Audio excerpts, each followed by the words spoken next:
What's good, chat? How are we doing today? Welcome to another show. And by another show, I mean we're going to be talking about Andrew Tate versus Morgan Pierce, or Piers Morgan, if you guys want to call it that way. All right, it's kind of spelled differently, right?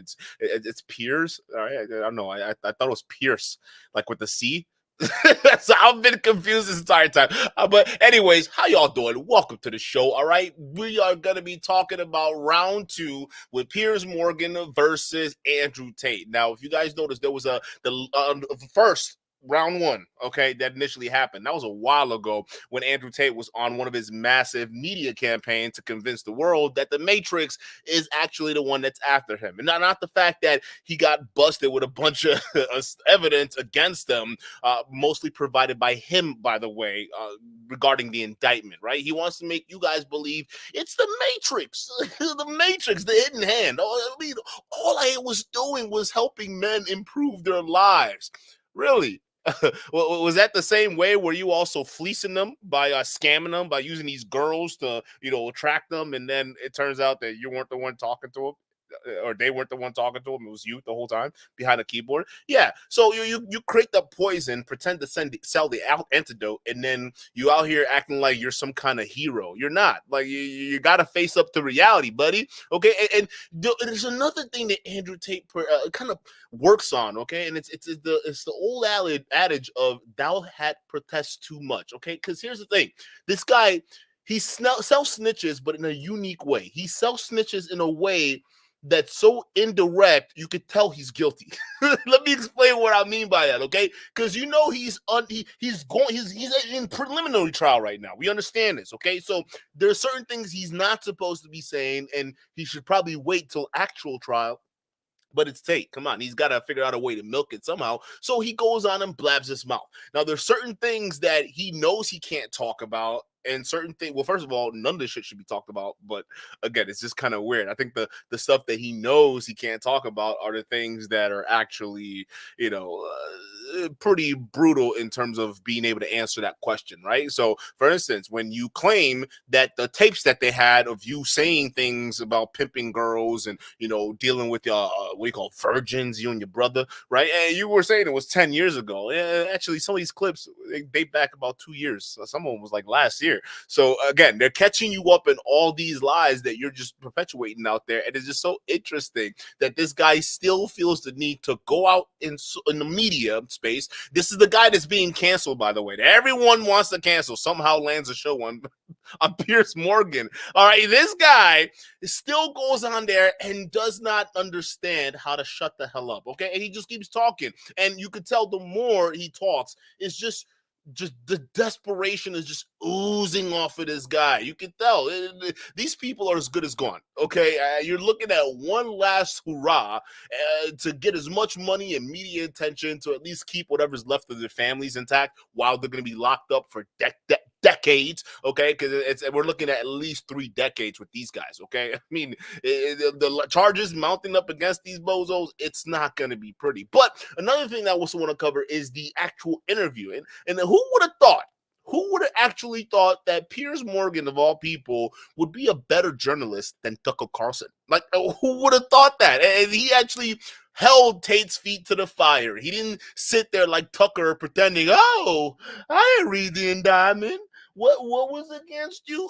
What was happening? I didn't see that. What's the right? He didn't play any of those games. He's like, no, we'll get to that in just 1 second. Okay, I'm gonna let you spill your little usual Matrix bullshit, which he does for the first 5 minutes, and we're gonna have a blast of watching this shit. Okay, but again, it just shows you, like, listen, if you guys were facing a really big indictment that could put you away for 30 plus years, what is the thing you would do? Would you go out to the media to try to proclaim your innocence, or would you wait till trial and then let the judge go ahead and deal with that? Because it seems as though Again, people who are tater tots and things like that, I just don't know. So without further ado, guys, let's go ahead and get to the video. But before we do that, we got to go ahead and address the sponsor of today's video. It's the YouTube like button. So if you haven't smashed that yet, go ahead and smash it, okay? Because I already know I'm going to get a fucking headache.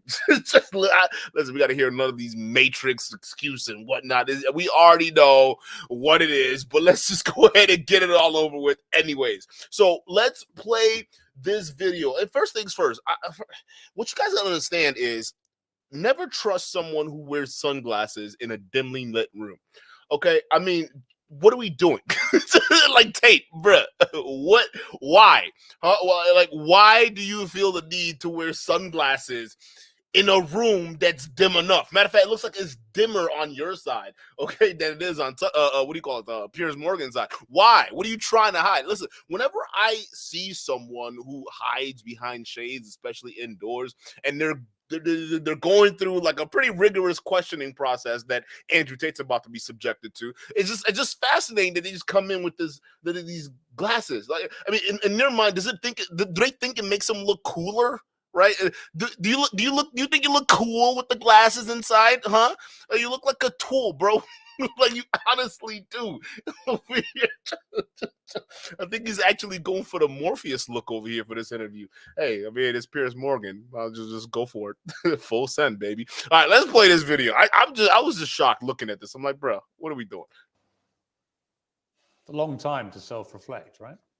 It certainly is. And I think my number one concern when I was in jail, despite the fact that my situation was dire, were my concerns as a man and all the people I have to take care of, and my children and my family and the people I pay for and all the people who work for me. And truthfully, I wasn't worried about myself. I was worried about everybody else. And I think that's the true masculine frame. Did you get emotional? Did you shed tears in your cell? I'm an emotional man. I think men are hyper emotional. We just have to control it. That's not what you were saying 3 years ago. Huh? Well, what happened to all that stoicism, right? What happened to the masculine man? What happened to the depression ain't real that got you banned off of Twitter? All of a sudden, now you're an emotional man? We got to care about your fifis? I wonder what changed, Tate. Like, listen to this man. Oh, of course I'm an emotional man. Since when? Huh? Since when? Were you an emotional man where you were encouraging other young men to create platforms where you can, traffic other girls and probably beat them up if they refuse to get a tattoo of their name on their bodies? Huh? Is that what it is? Is that the loving and caring man? Huh? The guy who's sitting there basically saying, all the crap that you said about people who lived a different lifestyle than yours, that's still on the internet, and people are going to be able to find that. Ain't nothing compassionate or anything about that. All right. You just, again, notice the new change. We're looking at the new Tate right now. This is the new Andrew Tate. He wants you to believe that he's always been this sensitive guy and this person who, listen, a lot of people were asking, okay, Top G, what's going to happen to him? All right, he's going to lose his money, he's going to lose his cars, but no one was asking the Top G if the Top G was okay. Right? He was sitting there acting like no one worried about my feelings while I was behind bars. It's like, but you spent the most times when you were outside of prison not caring about other people's feelings or other states as well. So I just find it so interesting that he's going the emotional soft side now. The Great Pill Podcast, shout out to you for the $2 super chat. It says salute to the chat and the panel. Salute to you. Sean Pettyway with the $2 super chat. Shout out to you. He says, hello, dude. Keep exposing these red pillars. That's why we're here. Shout out to you. I appreciate it, Sean. I was extremely busy inside of my jail cell. I had lots of push-ups to do. I was very concerned about the people on the outside. I was trying my best to get out. It's difficult for me to answer the question because it was an interesting frame of mind. I knew that God was watching and I had to perform. Hold on, stop. What is this?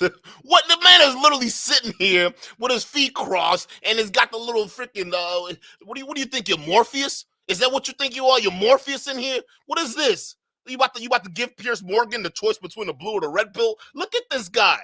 What a fucking tool. Very difficult for me to go through life saying I'm the top G, I'm this, I'm that, and speak about mental resilience and mental toughness. And then the second I'm thrown inside of a solitary confinement cell, cower out. I'm not that person. There's some other people who talk about mental toughness and want to give advice. And when bad things happen to them, they end up addicted to prescription drugs. I'm not a coward and I'm not a liar. No, but So, hey, that's a lie right there. it would be perfectly natural to be emotional in that scenario, and there's no shame in admitting that. I was emotional. I missed people. I missed them, and I knew they missed me. So I felt a strong sense of missing. But you cried. There were tears that ran down my face. What? So you cried. There were tears that ran down my face. It wasn't crying. It was just, the tears. I couldn't control it. I couldn't. It just came out. But no, it wasn't crying. I wouldn't call it that. It was just the tears decided to escape my eyeballs because the force of the energy protruding through my stare was so massive they couldn't handle it. So they had to come out and then run down my face. But no. It may be confused as crying, but it wasn't crying. Listen to this guy. Just listen to this guy, bro. Like, what? People cry. Okay, I'm sorry. If I was facing 30 years in prison, you would be looking at a different Duke. I'm going to tell y'all right now. That's a lot of time, okay? But listen, all right, this whole charade you're trying to put up just to control your image, to be a masculine man, knowing fully well you're shaking in your goddamn boots right now. We know it, dog. It's so cringe. Listen to this guy. Did you cry? I had tears running down my face. Yeah, okay, buddy.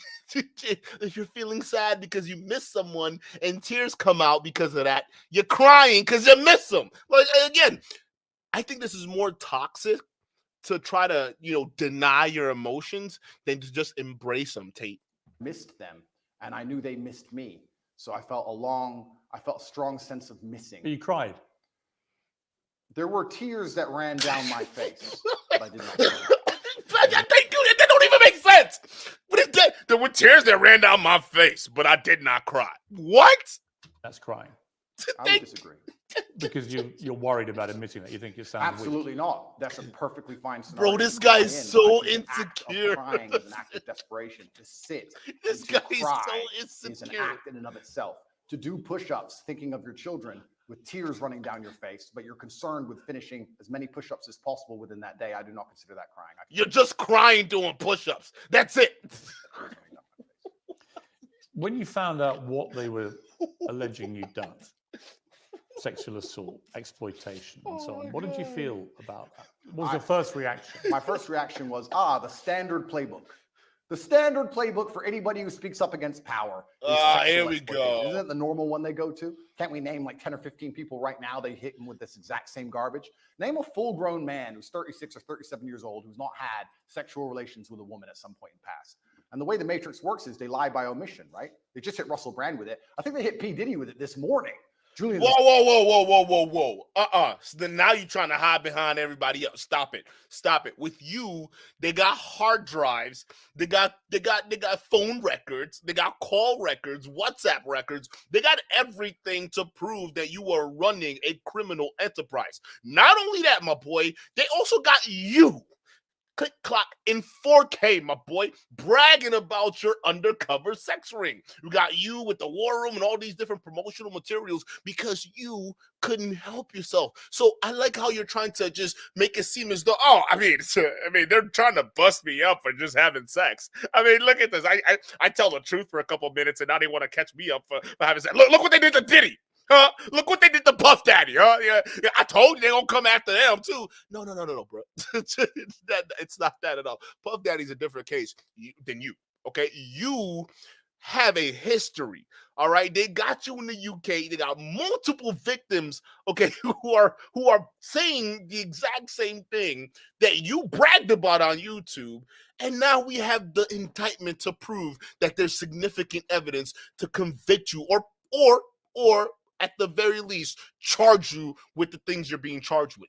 So the fact that he's hiding behind all these other famous people, oh my goodness, I can't believe it. Magnificent Maven, shout out to you for the $2 super chat. I appreciate it. Look at this clown, bro. Assange just got hit with it. He's still in a cell. But lots of people get hit with these allegations and it turns out to be true. A lot of people get hit with them and they turn out to be false. Yeah, but you're sort of trying to make out all the people you just named are innocent. You don't know that. Yeah. I don't know that. But a lot of people get hit and it turns out to be false. Why would you assume they're innocent? Well, I'll tell you. Because it's a tar. The way the Matrix operates is it chooses something which is heinous. If they accused me of drug dealing, nobody would care. They choose something which is heinous, so the process itself is a punishment. So they damage your reputation throughout the process, regardless of whether it's successful or not. That's such bullshit, dude. If you were a drug dealer at a scale, listen, if you were selling drugs, making the equivalent amount of money you were making pimping women online, you would have the feds running up your back so fucking hard, you wouldn't even know where to scratch, my dog. I'm gonna be real with you. So stop with that fucking alignment. And the other, you're comparing yourself to P. Diddy, and you're making these, again, it's the what about? They're coming after me. Look at this, look at that, right? It's the red herring. That's what he's doing. It's the false equivalency. He's trying to make it seem as though, hey, listen, all these other guys, they're being unfairly targeted. How do you know? Well, I mean, I'm just saying, no. How do you know? You're just out here spewing shit that you don't know what that you're talking about, and the only people who are gonna buy into this bullshit are the tater tots, because they're gonna say, well, yeah, I mean, yeah, they did get Diddy not too long ago. Yeah, see, I thought all these Me Too movement, it's gone too damn far. These goddamn lefties, we gotta get them. We gotta get them. Society's falling apart if we don't do anything. Conservatives unite. They're out here doing the Power Ranger dance. Yeah, no abortions. Like, listen to this fucking clown. I mean, jeez. Like, listen, bro. This ain't it. This ain't the argument. This ain't the argument, bro. Then what they do is they lie by omission. They throw you in a cell and they contact everyone you've ever interacted with. 2,000 people I know were called, and they were looking for one person to say they're a victim. By the way, they failed. They did not even find one. But if they did, they would then say, Andrew Tate's victim, he's a sexual assault. They didn't find one?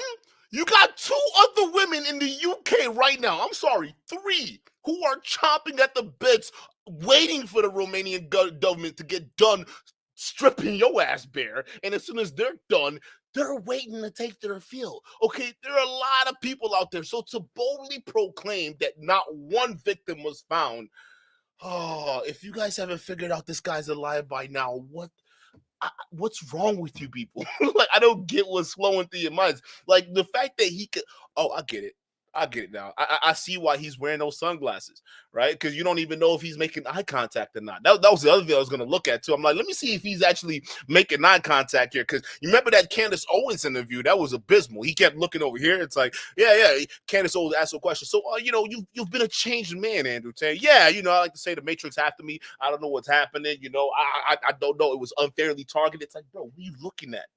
What are you looking at? Candace is right there, bro. She's right there. So again, just looking at him, just tell this bold-faced lie. Yeah, when they got these shades on, they're lying, bro. He knows he's lying. And they would remove the testimony of the 1,999 people who said, I'm a very nice man. Lie by omission, and then they put together this entire package, use the mainstream media to convince the world that you deserve to be in jail, and that is how the Matrix operates. I mean, to be clear, I don't know if you're guilty or not. I do. Sure, you're perfectly entitled to say that. Of course you do. You're the only one that knows the evidence. And you know, right? Of course I know. But I don't know, and I will await any trial that comes to see what comes out of the trial and see what happens, right? So I'm not going to prejudge the trial. I'm not going to judge you and say, I think you're guilty. I don't know, right? We are where we are. You've been charged with serious crimes, and it's likely you'll face a trial, and we'll see how that all plays out, obviously. Going back to jail, how are you treated by other people? Everybody in jail was extremely apologetic to me. All of the staff, the police officers, everyone who worked in the jail, the person who served me my meal, everybody was very sorry for what happened to me.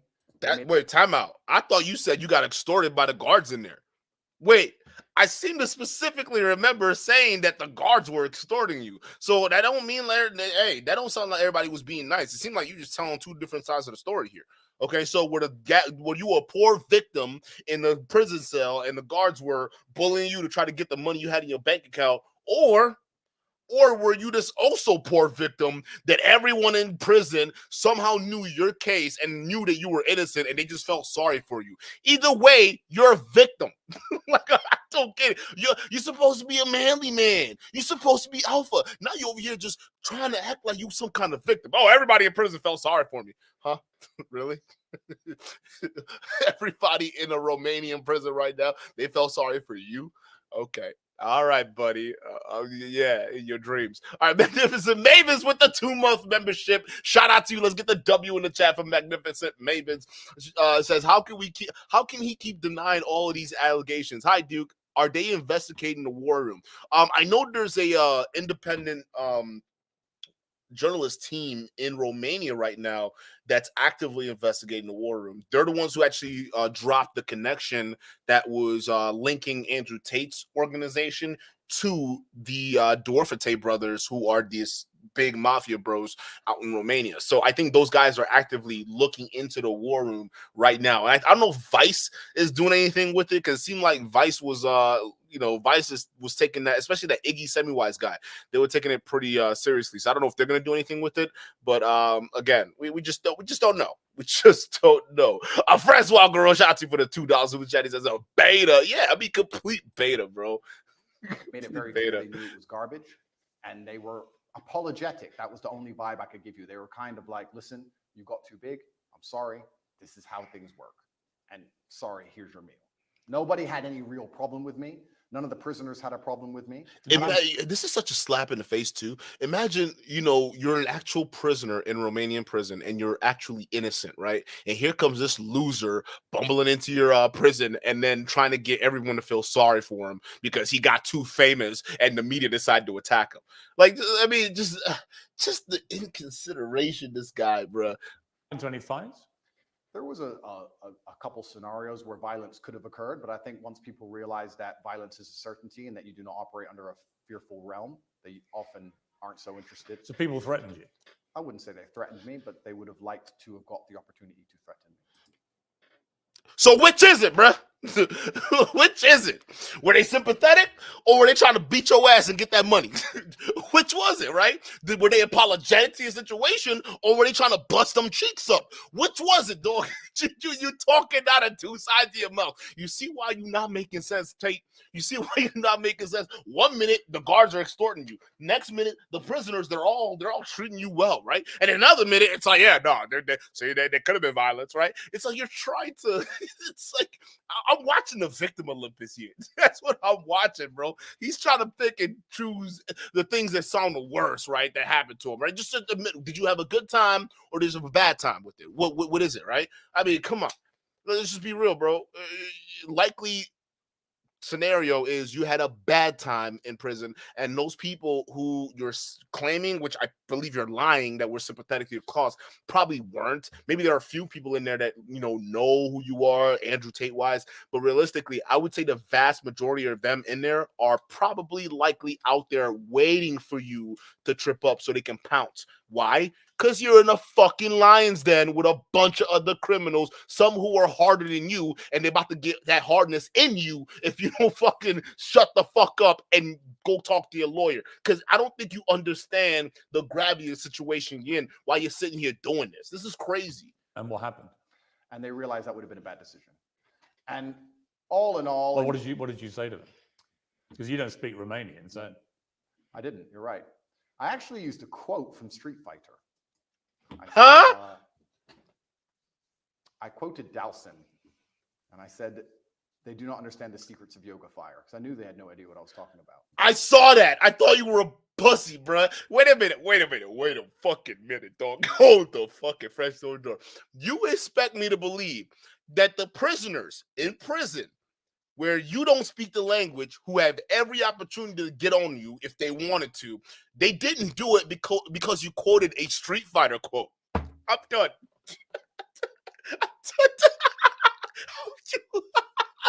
How do you take this shit seriously, bro? This man says legit because of Street Fighter. Him quoting Street Fighter was the reason why a bunch of criminals in prison didn't want to fuck with him. Bro, I just can't make this shit. Can we 10 minutes of the video? I can't do this, dog. I can't do this shit, chat. I can't endure. Y'all better sponsor the show with the like right now. Let's do it. Let's get the sponsorship rate. I'm crying, though. Oh my God, bro. I'm crying. Oh my God. I can't believe he said that. I can't believe he said that. It was near the washing machines, and they looked at me like I was completely crazy. And they walked. I would. More than one person. Correct. And they made it clear that they wanted to. I have to be careful what I say because I'm still beholden to the Romanian judicial system. Yeah, but that's just an incident in jail. That's correct. Nothing to do with the system. An incident report was written, and it's better I don't mention. Nah, you lying. That's why you're not mentioning it, bro. That sounds like a goddamn lie, bro. I don't believe it. Chat, I'm actually going to go to Chat GPT right now. Chat, do you believe that Andrew Tate, and we talking about hardened criminals here, he's in jail with hardened Romanian criminals, okay? And we know it's corrupt. You know that this guy's rich, okay? And you know they're going to get on him, right? So how many of you guys honestly believe the only reason these prison tough guys didn't attack Andrew Tate was because of a street fighter quote he quoted, and they all cowered in their boots?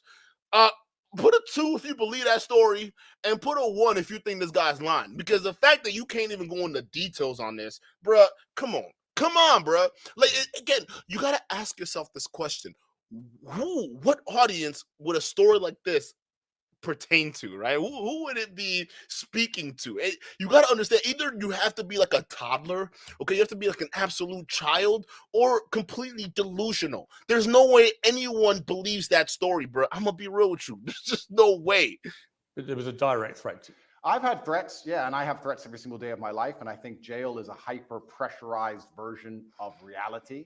And you need to have an extremely strong mind so you don't attack yourself, and an extremely strong body so others don't attack you. And I understood that there was a threat of violence at all times, and I just decided to go through life extremely respectfully, but make it clear if that's a decision somebody else wants to make, that I'm prepared to partake. One of the things I would think about, other than my family, immediate family, but one particular member of my family, if I found myself in jail, would be my mother, and what she would be feeling and what she'd be thinking.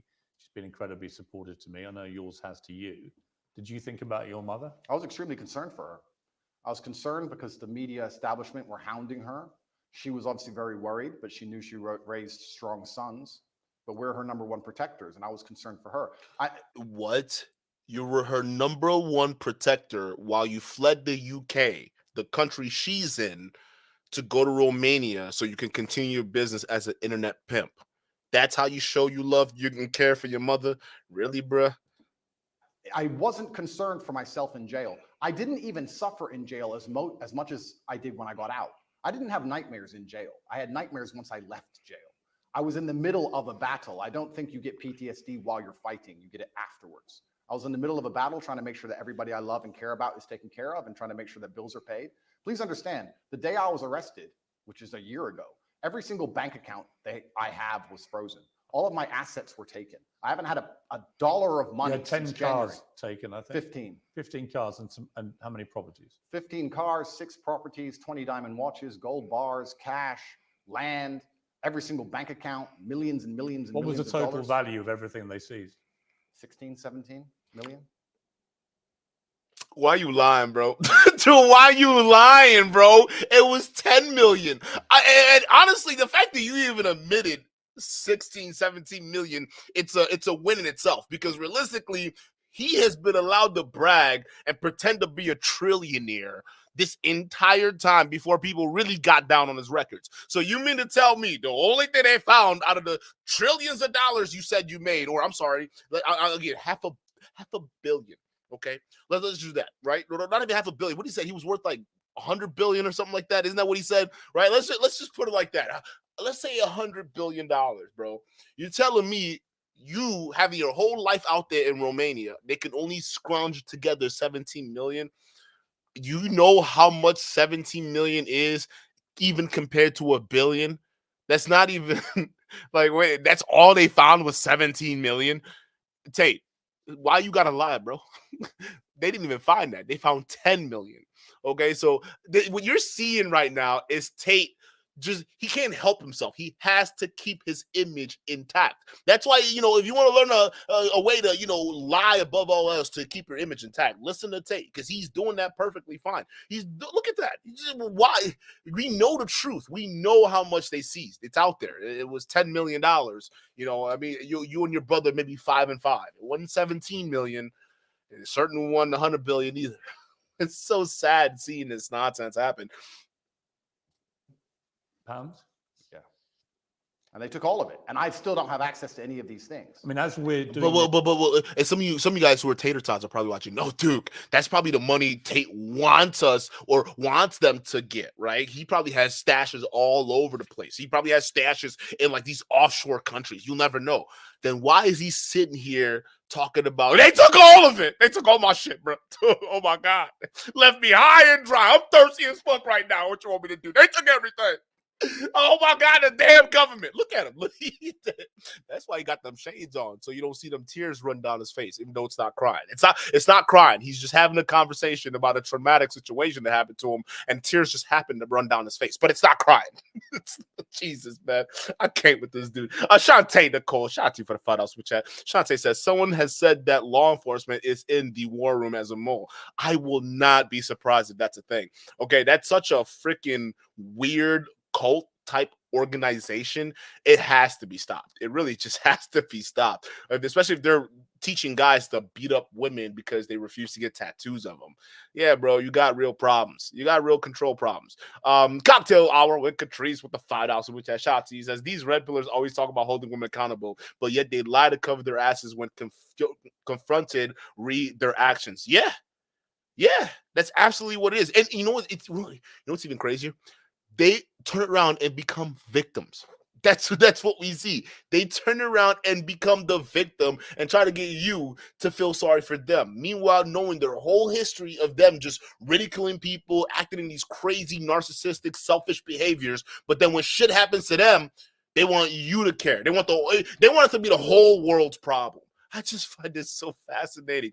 Magnificent Mavens with the $5 super chat says, why would the mafia be okay with them talking about them being in business with them? I think you should worry about that. Absolutely. And that's why I think he's lying when he says that, there were people in prison or in jail that didn't want to actually target him. If the Tate brothers pretty much ran all the casinos in Romania, at least ran or operated most of them or managed them, right? What makes you think they don't have people in the jail that Tate was likely in? Right? What makes you think they didn't have people in there? I think they did. I think they also have active DMT members or DMF members actively in the prison systems right now all over Romania. So I think Tate has bigger problems to worry about than a lot of these frivolous things. Your life will be taken. And no, it's not going to take an ultimate Street Fighter quote to stop these boys from making sure you don't speak up again. I don't think you understand the gravity situation you're in. You get in with the mob, there's really no getting out. And these Tate brothers seem like the real deal. And that was the only thing about, I would say maybe two things about Tate that really shocked me was the trafficking part, because a lot of times when these guys brag online, you think, okay, they're playing some of this stuff up, whatever, right? But I was actually surprised that he was actually engaged in that activity, right? I thought he was on some sus shit, but I know it was to this extent. And the other thing is, again, bro, I had when he was talking about mob ties and bragging about that, it's one of those things these high schoolers want to do to look cool, right? I had no idea this guy was actually in it with the mob. And then we have evidence that he was in it with the mob. Now it's a whole different story, bro. You're not just, there's not enough money you're going to make pimping girls online to give you enough security while you're behind bars. He's fucked. I don't think he understands that. This interview, you're expecting to hear sometime today as to whether you may get those possessions back. Is it all or nothing? Do you get it all back or nothing? Correct. As we sit here, the judge is deciding whether I get all of my items returned or I get none of them returned. And truthfully, under the law, I should have never had them taken in the first place. That's a lie. That's a lie. And when he's talking about get them returned, all of return, they're not returning it until the outcome of the case is concluded. Okay, because if you are guilty, all of your assets are going towards paying the cost of the investigation. I don't, again, more lying to make it seem like this is just a nothing burger. This is way serious than you're letting on, bro. I think it's time for you to be honest with your fans. At least it'll cushion the blow when the big hammer drops and you're facing 3 decades in prison. So we're going to see what the judge decides. And I have to put my faith within the Romanian judicial system. I have no other choice. I'm not a coward. I'm not going to run. But let's not talk about the Romanian judicial system. Let's talk about the judicial systems of the world. Why? I've recently seen some very scary decisions in America and England, in these Western democratic nations. You see people doing 20 years for attending peaceful protests. So you start to sit and wonder when you're in these situations, what is a trial? What is a judge? What is this? These are just people in a room. Which peaceful process are you talking about? Yeah. There's been a few. And who's got 20 years for peaceful protest? Yeah. I don't want to say names. I saw it somewhere. What? If somebody got 20 years in America, where freedom of speech is supposed to be a thing, for exercising the First Amendment right, I'm pretty sure it would be national headlines, okay? If not national, state and local. So their names are already going to be public. So you saying, well, I don't want to name the names. No, you're lying. Again, it's more of you just saying these random stats out there, okay, to align with your worldview and get people to be sympathetic, or worse, to get them to believe that there is a matrix unfairly targeting people who are just trying to speak their mind. This is how you radicalize people. This is how you get a bunch of people acting in crazy and ridiculous ways because you're saying things without fact checking them. This is exactly what Hassan does. Like, y'all know this, right? Because they just say these blatant things and no one checks them on this. It's like, okay, what did you? Someone got 20 years? 20 years in prison. What was going on with that? The only person that I know that Andrew Tate might be talking about, you know, that lawyer Joseph McBride that's working with them right now. Chat, y'all remember Joseph McBride, the bald dude that went on Fresh and Fit talking about, trust me, I handle anything for Andrew Tate case, okay? Everything goes to me, and the Tates are totally innocent. That's why I'm on the podcast as a lawyer talking about my clients.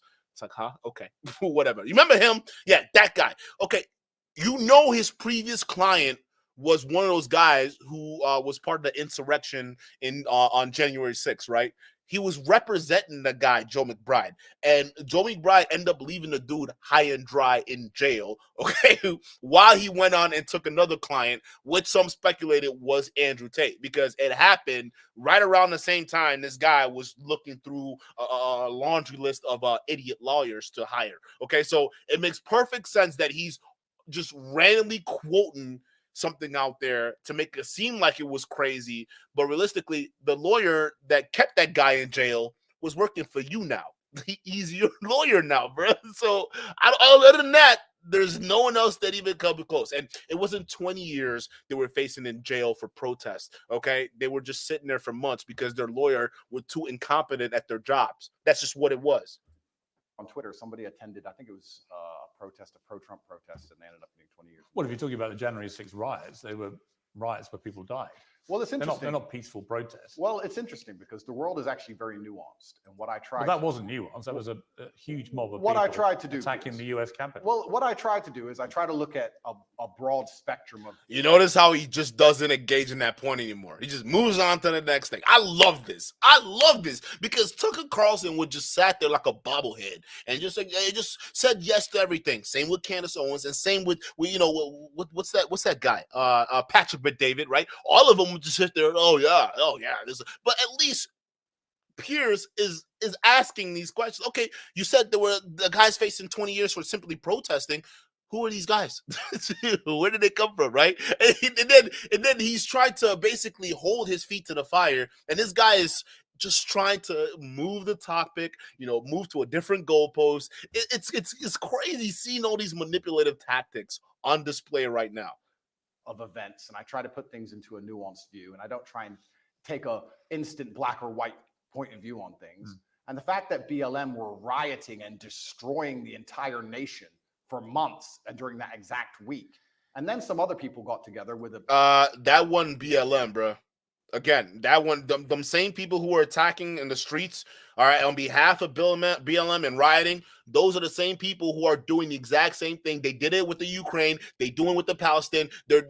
We have a bunch of kids in America with nothing to do, and we barely have economic opportunities. So these kids are sitting here trying to attach themselves to struggles that have nothing to do with them. Also, they can feel something. So some of them, they'll sit in the middle of the street protesting for climate change. How the fuck is that going to solve anything? The only thing you're doing is causing more emissions because now their cars, tons of cars behind you who are idling, and that's that's causing more freaking harmful intoxicants to go into the atmosphere. So you're not helping for shit. We just got a bunch of young Gen Zers with too much goddamn times on their hands to not even research a proper situation before they go out and protest. And I honestly think that they feel as though protesting is the only legitimate way that they have to get things accomplished, right? That's why they'll go protest a vessel that's not even heading for Israel. It's like, and trust me, if that was a military naval vessel, you wouldn't even get close to that, okay? None of y'all will get close enough to hang on a ladder and talking about, you can't take it. That's not happening, bro.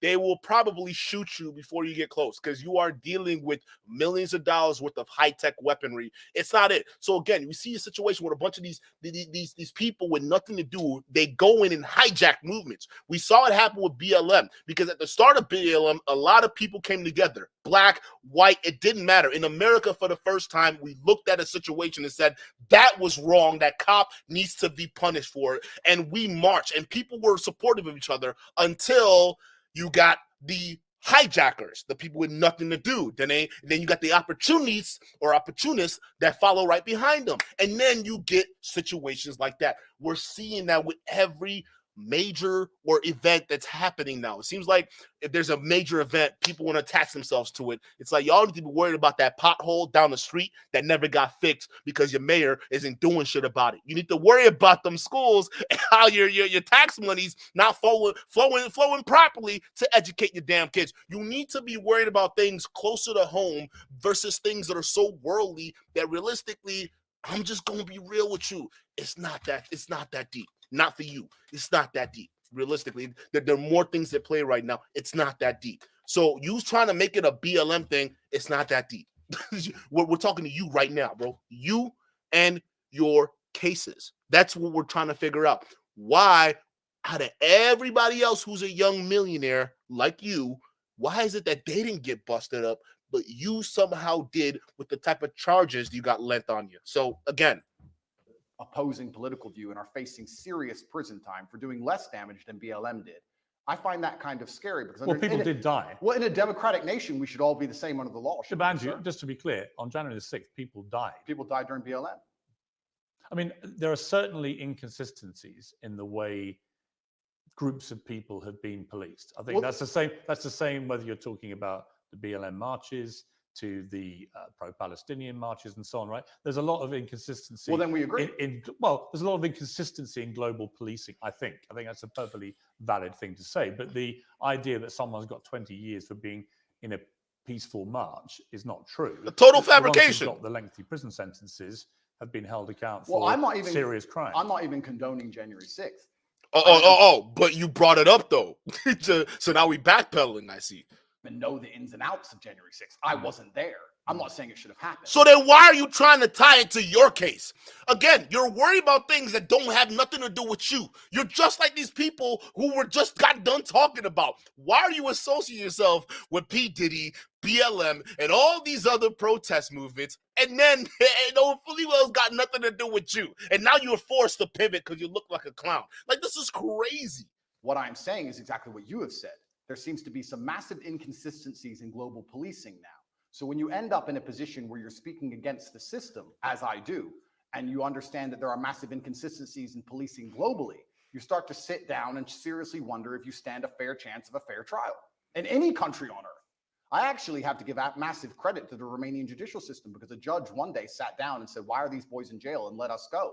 I don't know if I would. That's not what it is at all. That is absolutely not what it is. They didn't let you go, buddy. You're basically in. You're basically what the Americans call bail. Okay, that's what it is. You can't move anywhere outside of the country. You're lucky they're giving you that right? Aren't you even filing appeals right now to try to get more freedoms? I mean, come on, bro. I mean, let's just be real. They're not letting you go. This isn't something that you can just easily walk away from. They got 70,000 pages worth of documents on you, bro. 70,000 pages. Okay, you're not going anywhere. I don't think you understand the gravity of your situation, my boy. I would have had a fair shot like that in many other nations. When you were released from jail after about 3 months, what was that feeling like? My brother and I were in the same cell at that time, We were extremely happy. I remember using the last of my mouthwash. During the day, I had some rituals to keep me sane, and I'd enjoy one swig of mouthwash a day. It's amazing how bored you get when you're staring at cockroaches, and even that sensation. So there were literally cockroaches in your cell? Correct. How many at any given time? At night, there was a lot of them. Like dozens? Or? My man building a cockroach army. Break him out of jail. A few. There was an infestation. We did our best to kill as many as we could. They kept us entertained, but they're annoying to sleep with. But mouthwash was something I enjoyed every day. The sensation of mouthwash made me happy, and I remember using all of my mouthwash. And then instantly, my brain started turning to all of the things I need to do. I'm a man. I have responsibilities. For 93 days, I wasn't working. I started concerning myself with, okay, I'm about to get out of jail. Thank God. I'm going to leave. Who do I need to take care of? What's paid? Do I have any money left? Are bills due? Is mom okay? Are my children okay? And I just started thinking about work. And as soon as I got out, I didn't sleep for 3 days. How many children do you have? That's confidential. Nah. Because realistically, bro, we didn't even know you were a family man up until you got busted up behind bars. So again, I see this as you hiding behind your children. That's exactly what this is, okay? So confidential or not, it don't matter. You're trying to paint yourself in a different light now. But before, we all thought you were a single bachelor, flying around the world, banging all these hot models like you claim to do, all right? But you have children in this world, and you've been running around bragging about how well you pimp girls online. So much so, do you teach other men to do that to the same girls? Like, I just find that interesting. A guy like you has kids, bro. I'm pretty sure, isn't one of them a daughter? Doesn't he have a daughter? Right? You have a daughter, bro, and this is how you talk about women online. You crazy, bro. Just weird. Why? Because I have enemies, and unfortunately, I do not want to give them any information. But you have more than one. I have more than one, correct? Right. So obviously, you're caring for your children. I understand that as a father, right? And obviously, and you have a partner. Yes. Are you married? No. I think Conservatives. Hey, Candace. Hey, Candace. You heard that? You hear all of that? Your boy's an internet pimp, got a bunch of kids out of wedlock, okay? And he wasn't married to the woman he's sleeping with currently right now. You're supposed to be a God-fearing woman, aren't you? You'll be quoting scriptures to Ben Shapiro, okay? Kingdom or whatever the fuck you're quoting over there. And here you are, not saying nothing about this goddamn pagan, or I'm sorry, he's a Muslim now. He believes in a God. So apparently he's turned to religion. That totally was not a political pivot at all, okay, to get a bunch of people on his side. It totally wasn't at all. He genuinely felt respect for Islam. That's why he joined, okay? It wasn't because he was doing that out of desperation. But come the fuck on, bro. Candace, what we gonna say about this? He wasn't married. This guy's breaking so many rules, bro, but you conservatives embraced them. Why? Why did you embrace this moron? Like, I don't get it, bro. This is crazy. You were a bit cryptic about it. You're not married yet. No. You have a partner who's the mother of your children. Correct. The same woman is the mother of all your kids? It's confidential. It's a bit stupid to say confidential. It really is freaking stupid. I don't think you marry and have kids with is confidential, sure. It is for me. Really? No, for him, because listen, I guarantee you, let's say if he actually shares that he has a girl he's steady with, let's say he actually shares the fact that he has kids and he has this many kids and he's doing this and that, we would start looking at him as a Donnie boy.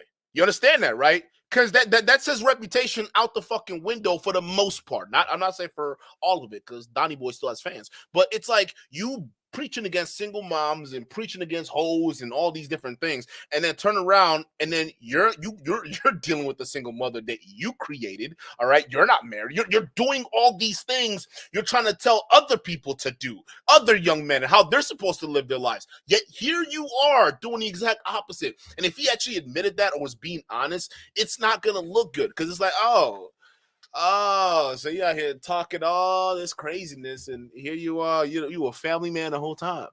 Oh, okay, you were a family man the entire time. That's crazy, right? So again, I agree with Piers Morgan on this. It's like you're talking about it's confidential. It's not confidential for him. It's embarrassing. That's why he doesn't want to talk about it. Like, look at him. Look at this clown. Of course, I am basically #1 enemy of the state, Piers. Look what they've done to me. What have they put me in jail for? At the beginning of this garbage. Human trafficking, you moron. We're sitting there thinking, maybe he's a human trafficker. It's been a year. Who? Show me a picture. Show me a video. Who's even a victim? There's nobody. The whole thing is made up. Well, we're going to come to what they say you've done, right? We're going to come to that. But I'm just curious. You come out of prison. You've got no ability to access any of your assets. How have you been functioning financially since then? I believe in prayer and I trust in God. That's a goddamn lie. That's a goddamn lie. You know why? How he's able to keep the bills paid? By doing this.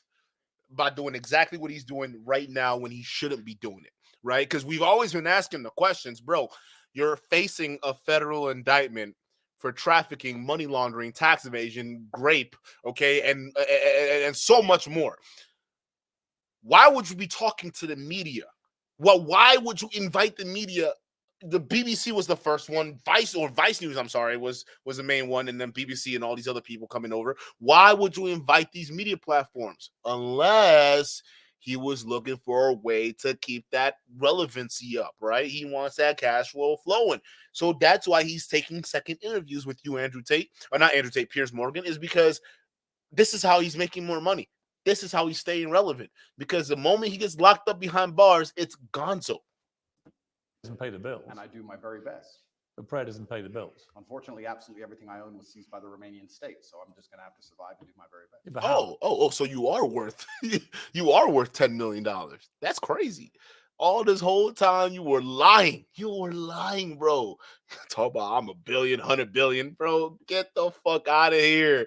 $10 million is the best you can do. I thought you were making $600,000 a month off these girls. Was that an exaggeration too? Wow, bro. Again, I knew once the closer we get to trial, a lot of truth would start coming out. I just didn't know it would be this much of an exaggeration about Tate's lives. It just goes to show you that on the internet, it really is the Matrix, because you can pretend to be anyone and no one is close enough to you to be able to fact check it. I'm doing my very best. Have you got wealthy benefactors helping you? I'm doing my very best. I wish I had wealthy benefactors. I wish I had people on my side. Yeah, you can't function on no income at all. Seems you can. How? I'm doing my very best, Piers. What does that mean? It means I'm doing my very best. Absolutely everything I own is taken by the Romanian state. I don't have anything they don't have. How do you pay for food? Just have to do my best. What does that mean? It means that I believe in God and I pray. Well, God's not going to pay your bills. God has been paying my bills so far, it seems. It's amazing how far faith can take you. It's often when you... Okay, I'm not one of these faith dudes, okay? So you're not, I will fry up anybody, okay? You come to me with the Buddha or whatever, you get fried up, okay? You're not going to sit there and tell me that Allah was paying your bills behind bars. You need to stop. Stop, bro. Stop it. Because even after you got off a house arrest, okay, Apple just recently shut down your little, real world application you were fleecing these young men off of on Apple and Google. So you still got little scam areas here, and let's not forget the biggest elephant in the room. Obviously, these media tours, these massive media tours you've been doing. Okay, that's what's really keeping you relevant right now, if anything else. But yeah, bro, you're still getting proceeds from the war room. They know that, and I hope they investigate that. You're still getting proceeds from the real world. Again, you're getting merchandising. You're getting Rumble super chats. You already got a Rumble deal. So we know. Stop the fucking cap, okay? Allah wasn't paying your bills. It's these incels you're scamming. They're the ones that are paying your bills right now. All right, they putting money in your commissary account. You have absolutely nothing left. People turn to faith, but you should turn to faith first. You should believe in God when things are good, and then He will be there when times are bad. Initially, you were put on this sort of rolling 30-day house arrest, and they kept renewing that month by month by month. And then in June, you and your brother and 2 others were formally charged with rape, trafficking, and forming an organized crime group. Thank you, to Piers. sexually exploit women. And there were 7 alleged victims named in the indictment. You said at the time, I look forward to being found innocent. You said earlier, who are these women? Well, there are 7 named in the indictment. Thank you. You've seen the videos of them on... Whoa. You seen them, Tate? I thought they didn't exist. You've seen them? So you've seen the videos of these girls? Saying we're not victims. They made us be victims. We told them. Well, we that will all victims. presumably be analyzed in a trial. Do you know when the trial may be? I have no idea. It's going to be. Do you believe it will happen? I'm not sure. it could get to a point where a judge, anytime before the trial, decides this case is garbage and throws it away. If you ask me what I believe happened, it's very simple. They threw me in a jail cell knowing they had no case, knowing they had no victims, but they thought if they plaster me all over the MSM and they say that I'm a bad person and they call enough people, they will find the case they want. They couldn't find it. You name the date they charged me. They had 6 months to charge me. Usually the Romanian state, even the American embassy confirms to me, charges within 30 days. With me, they used all 6 months trying to build a case and find actual victims of an actual crime. They couldn't. They charged me on the very last possible day they could, unless they'd have to drop the entire case. And they charged me with garbage because they have nothing. There are no victims. I've done nothing wrong. And they've tried very hard. And let me say something very pertinent to the audience here.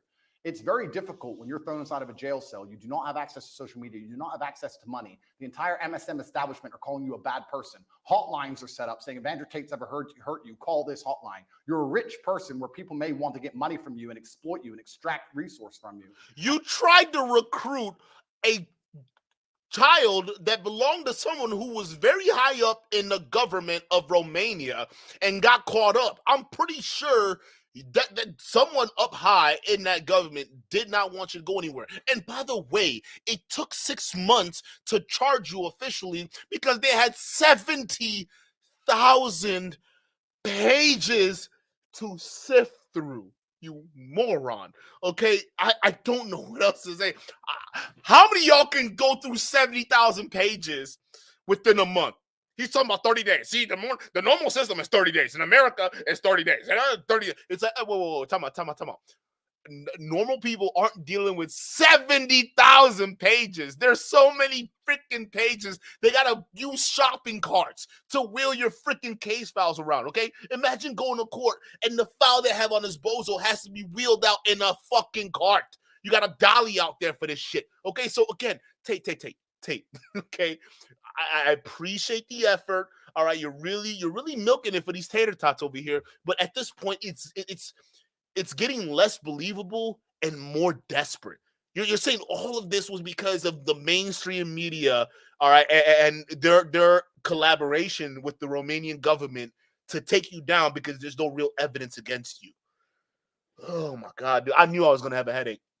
We're not even 20 minutes in here. I knew I was going to have a headache. Bro, I can't do this. I'm already having a brain freeze, bro. We're 20 minutes into this. I can't. And they're sitting here calling. I can't endure this, chat. They called my gardener's daughter, who I've never even spoken to, asking about ever done anything wrong to her or said anything wrong to her, trying to find victims of a crime that don't exist. It's actually a miracle from God that no one's come out trying to extract money from me. Whole thing is garbage. They could do this to anybody. Piers, they could do this to you. They could put you in a cell, put all over the media you're a sexual exploiter, and for 3 months talk about how bad you are when you can't defend yourself and call everyone you've ever interacted with. And if anybody you were ever rude to once decides they want a payday or some fame, they can use it against you. It's insane.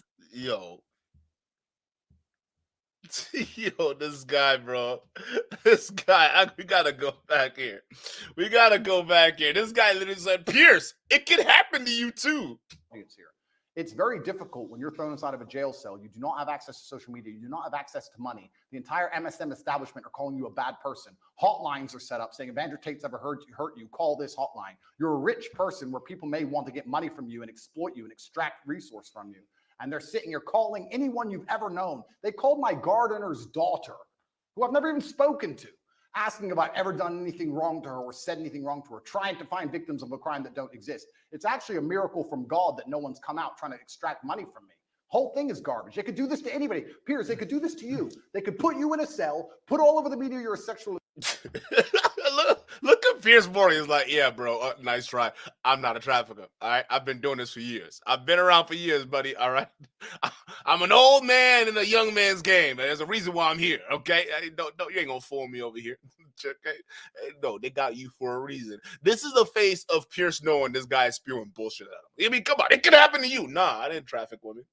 It's not gonna happen to me. What are you talking about, bro? At some point, this has to get kind of cringe, right? I mean, you can't keep going with this Matrix defense. You just can't. Exploiter, and for 3 months talk about how bad you are when you can't defend yourself and call everyone you've ever interacted with. And if anybody you were ever rude to once decides they want a payday or some fame, they can use it against you. It's insane. The Romanian authorities' prosecution files accuse you of using verbal and physical abuse to keep women in line, taking 50%, I believe, of the women's online income. Although I believe that figure could vary, could be up to 80%.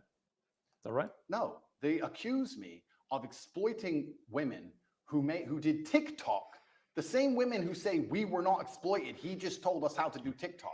Also, in the prosecution file, if you want to talk about those same women were the women he coordinated from jail to get sent over. Were they in Dubai? They were in Dubai. He coordinated that. They actually have evidence on him doing that. That's why they restricted a lot of his rights back when he was back in jail, because this dumbass had no idea they were recording his takes the whole time. So the women that were victims that were in Dubai that were making that video, Tate orchestrated them going to Dubai. Matter of fact, shout out to Common Sense Skeptic, because Common Sense Skeptic broke that whole scenario down and how Tate was able to maneuver all that. That's why they were denying your appeals for the longest time, because they were watching you make moves to try to get these to try to intimidate these victims, right? And not only these.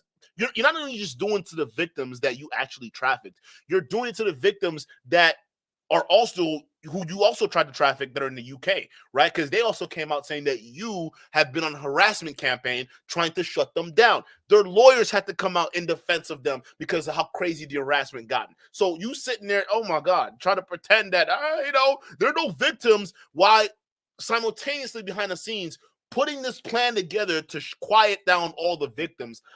There's something devious about that. There really something truly is evil about that, right? Imagine fully well you got henchmen in the background working real hard to silence victims. Then you come in the media and say there are no victims. You're a psycho, bro. Like something wrong with you.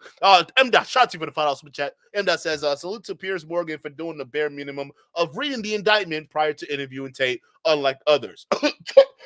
Tucker Carlson, bitch. That right there was that was rough. Yeah, unlike some people I know. I mean, think about it. I mean, all you had to do was read the indictment. That's all you had to do, and you have this bozo shaking in his boots. There's not a single bank transfer. There's not a single piece of evidence for any money. So I'm accused of making money from TikTok, but they haven't found any money. There's no money, and the victims are saying, I didn't exploit them to do TikTok. The whole thing is a joke. What is, I think, problematic for you is... Whoa, Piers. You got to get into the fact that it's not TikToks. TikToks was just a medium to be able to get these guys whittled down into a funnel to one of these OnlyFans sites. That's it. Okay, so even though TikTok was mentioned, TikTok isn't what the prosecutors are saying he's being charged for hijacking or whatever he wants to claim. Okay, so I hope Piers calls him out on this, because he and his brother's been allowed to get away with this lie for a while now. The War Room, which was a group miscategorized and misunderstood. It was called the War Room. Correct. Okay, and it had a lot of people who were dubbed the generals who ran the War Room. Correct. For you. And the War Room had 500 to 600 members who paid, I think, $6,000+ to be 8,000. And when you saw the logs of the web chats between people from the War Room to each other, a lot of it made disturbing reading. Were you disturbed by it when you read that? Firstly, a lot of that is bullshit. A lot of that's fake. Secondly, you think that literally those logs are fake? Absolutely. Secondly, but the BBC verified them. The BBC verified them. Or they're the same people who verified the vaccine. Those people, they're liars. Firstly. So the chat logs were fake. It's all AI generated. Okay, we'll see what the court says, buddy. A lot of them are fake. Secondly, were you disturbed by anything you read? No, because none of it's real. Firstly. Secondly, there's 4,000 members in the War Room. Thirdly, the War Room is about masculine personal development. We talk about fitness, making money, strength. We talk about very important things. There's 4,000 members inside. If you're telling me that amongst 4,000 members with 24-hour chats 7 days a week for the last 5 years, they've managed to find 2 guys talking locker room talk, and that somehow offends the world, then nobody understands how the world works. That's not why I was in jail. They got Iggy Semmelweis, one of your fucking generals, in 4K, basically talking about how you can brand these women and convince them to get tattoos on their butts. Wait, so Iggy is not a real person? I like how he just dismissed everybody. Oh yeah, that guy, no, not real. This is not real. None of this is real. None of it's real. It's not real. It's like, what? Hey, yo, no. We got screenshots of him. They took it straight from his Twitter account before Twitter got rid of it. What do you mean it's not real? He's your general. The Vice caught up with them when he was walking. Like, what? Like, this guy. Nothing to do with the war room. I was in jail because I spoke against power, because I told the truth about COVID, because I told the truth about the war in Ukraine, because I told the truth about all of these things. I don't understand why people would want to put you in jail for giving your opinions about COVID or Ukraine. Thank you. Why would they? Why wouldn't they? Well, why would they? Why would they say that Andrew Tate's opinion is so important on Ukraine that we have to put him in jail? Because I don't buy that. Okay, because I was the most Googled man on the planet, and I had a huge that means nothing.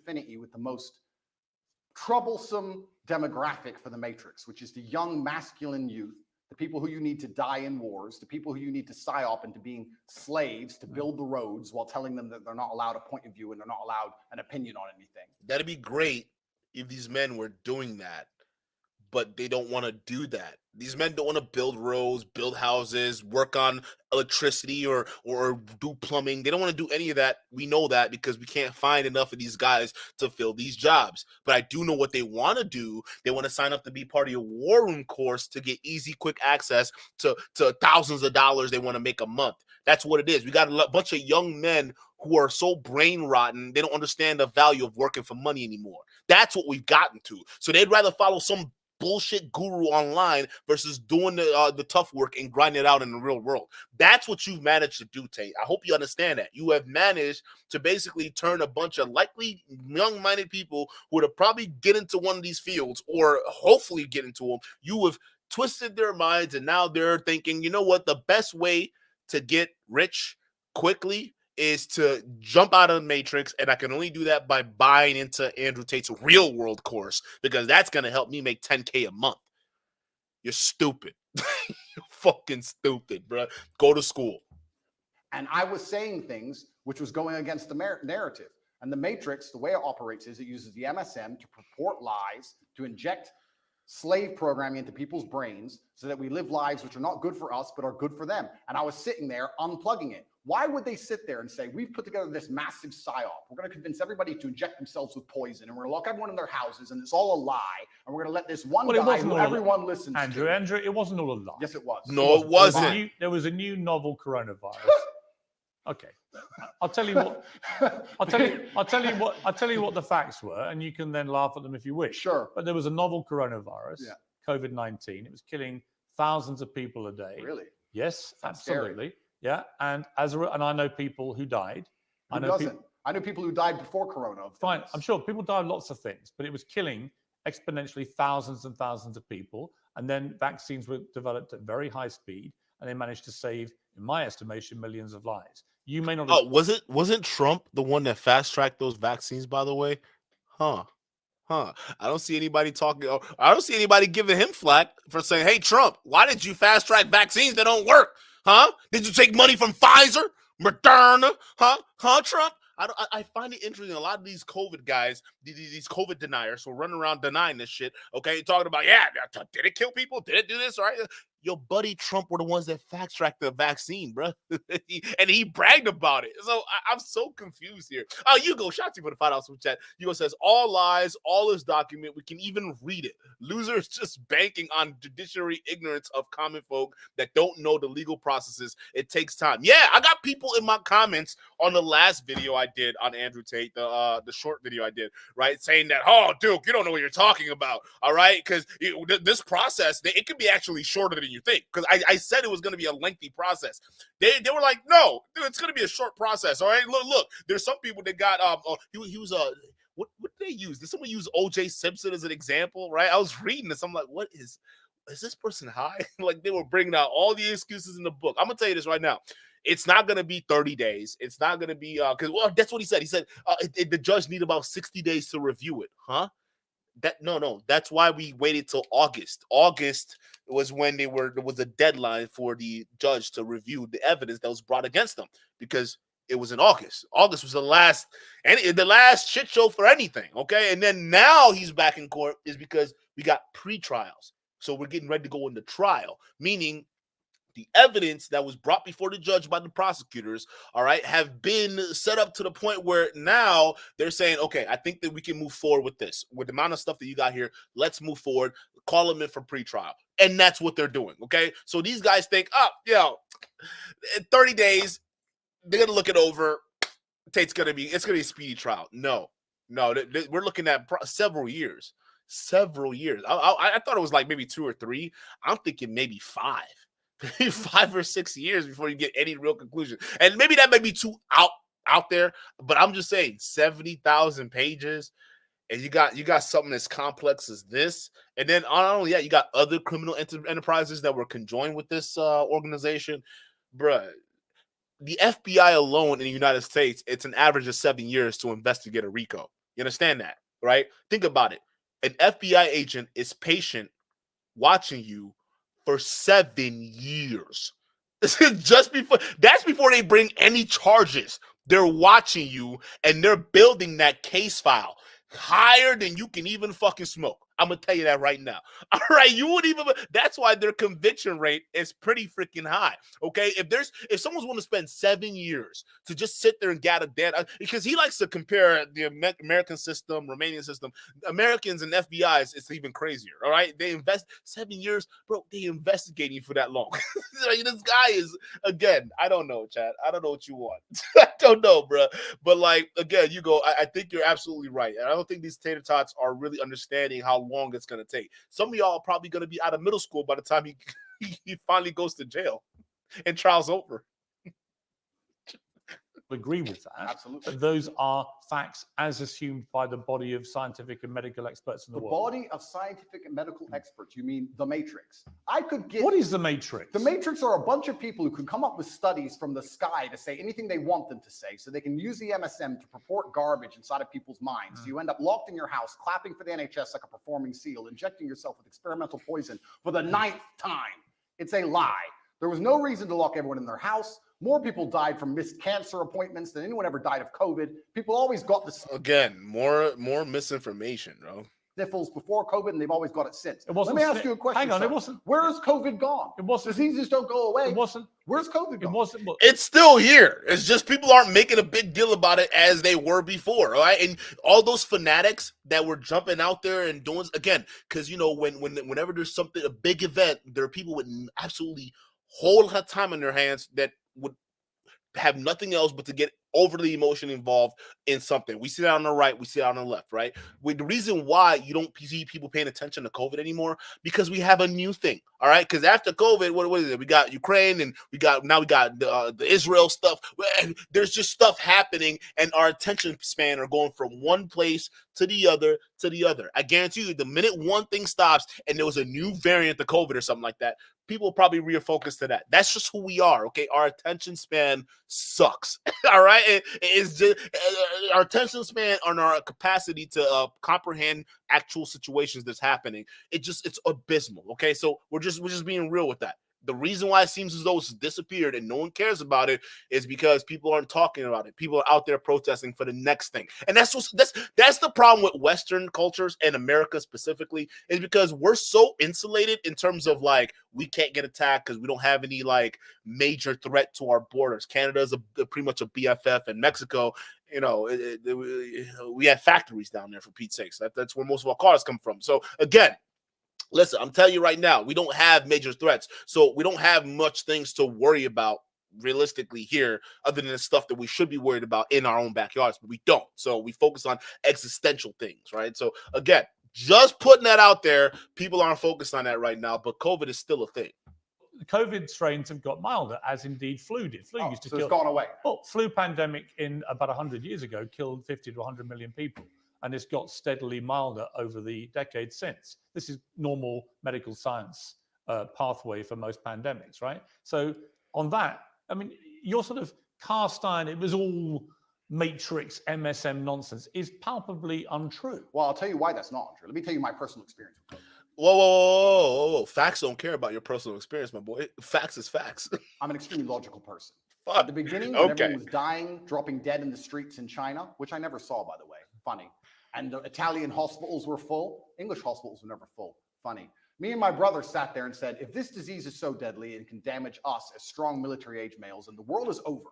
So there's no point in hiding in our house. We decided to go to Sweden. On day one of COVID, day one when everyone still believed, we went to Sweden. Why does no one talk about the fact that Sweden was open the entire time? Why does no one talk about the fact they didn't have masks or lockdown or vaccines? My brother and I Bro, did you see their infection rate and reinfection rate?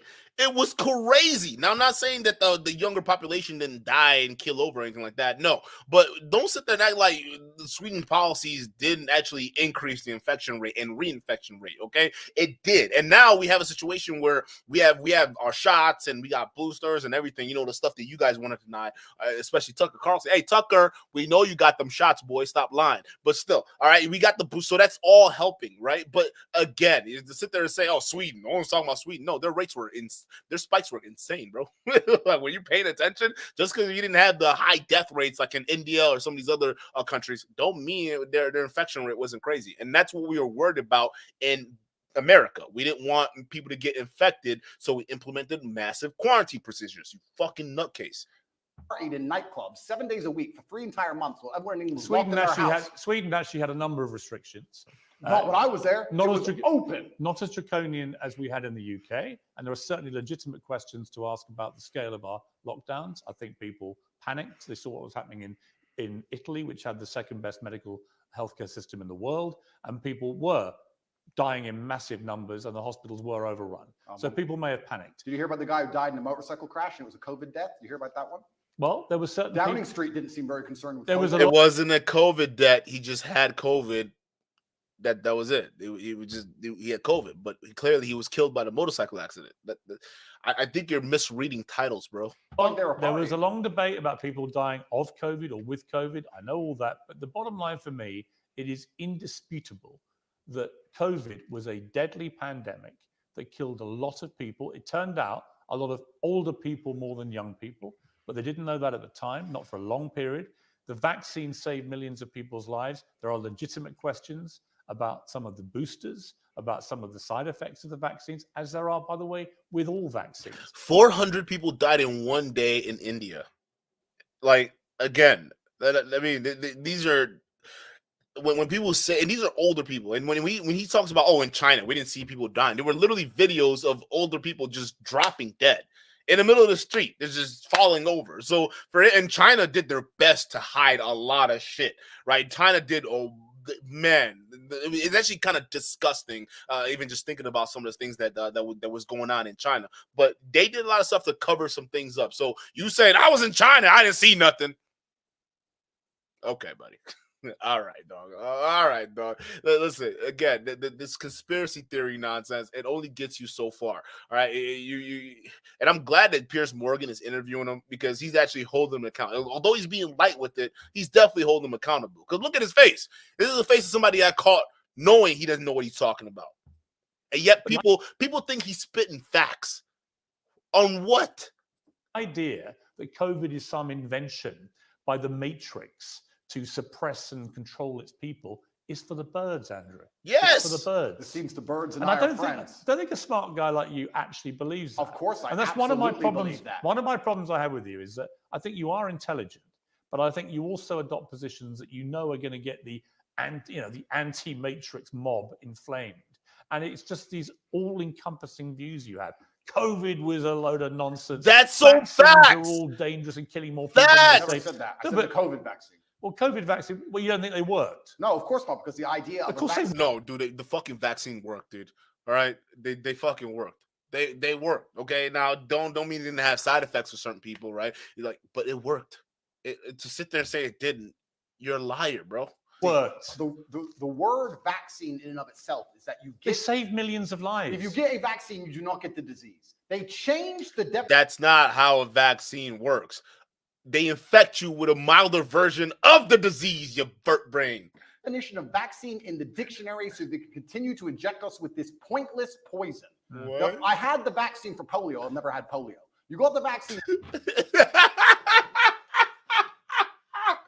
I got the vaccine for polio. I never had polio. Yeah, no shit. Because everybody else around you is being responsible. And they also got the polio vaccine, just like chickenpox and smallpox and all these other diseases that we don't even have to worry about anymore, including leprosy, right? So things that could have easily killed you if you didn't have vaccines are things that were built up massive resistance to fast forward into the future. For you to say, I got polio vaccine, but no polio, I think it means it worked. This guy, bro, there are people on this planet who think this guy speaks the truth. What truth? He's being exposed as a total idiot. For COVID, and you're bragging online how you have COVID for the 8th time, but it's not that bad because you've had 6 injections. It's insane. And please understand my position. Please understand that I'm a person who doesn't believe any of these studies, don't believe any of this garbage, don't believe the Matrix. I'm a person who was in Sweden. That's probably why you're talking out your ass and you sounding like a clown, because you don't read, you don't do any research or even do anything. You say what you feel. Isn't that what you guys blame women for doing? Just saying what they feel. Now here y'all fast forward is doing the exact same thing, and you expect us to take you seriously? Really, buddy? Okay. 3 months, as everyone was afraid, locked in their houses, partying at will. Sweden and it was perfectly fine. They had a lower death rate than the UK. They had a much higher death rate than their neighboring countries in Scandinavia. Facts. He didn't know. Thank you, Piers Morgan. I knew he was going to bring it up. Thank you. Yes. Those countries you're bigging up right now had a higher death ratio than all the other countries surrounding them. Meaning more older people died. Tate, that's what it means, because we know the disease disproportionately affected older people and people who got immune disorders. They died. So you sitting out here bragging about it and saying, see, that's the reason why, this shit was fake. You go tell that to those gravestones and people who had to bury their parents because their government didn't take the proper precautions. But then we got these Western privileged dudes over here in America, right, who are bragging about how we took too much precautions. We shouldn't have. We should let more people die. Like, bro, dude, like, man, I don't think you get it. I don't think you all get it, bro. Just because you're in the best shape of your life don't mean the person living next to you isn't, right? Don't even mean your mother is. Right? Because you could have easily infected your mother. And what happened if she got on ventilators? Now what are you going to do? Right? These guys don't think. It's all selfish thinking for themselves. They don't care about anybody else or how them not taking responsibility and making sure that they keep themselves safe and as well as others. No, it's all about them at the end of the day. That's why they don't think. Francois, shout out to you for the $5 super chat. Francois says, ain't going to lie, Piers Morgan got some common sense in this interview. Facts. You're absolutely right. Partying at will, it was perfectly fine. They had a lower death rate than the UK. They had a much higher death rate than their neighboring countries in Scandinavia. Did you know that? They had a lower death rate than the UK. He didn't know it. No, I didn't know that. It doesn't matter to you. Of course he didn't know it, and of course it doesn't matter to him, right? So again, you tater tots out there who, I remember, you guys would call us idiots, and like you would say they would call us blue pilled because we were telling them, hey, people are dying, and I go get the shot if you need to, or stay safe. You would laugh at people like us, and yet this guy didn't do any research, had no clue that the country he's bigging up had higher death rates than ever because they didn't take the proper precautions. So you're sitting there talking about, I didn't do the research and I don't care to. So why do you people listen to this idiot? He's telling you that everything that comes out of his mouth is not researched. And you got fully grown men,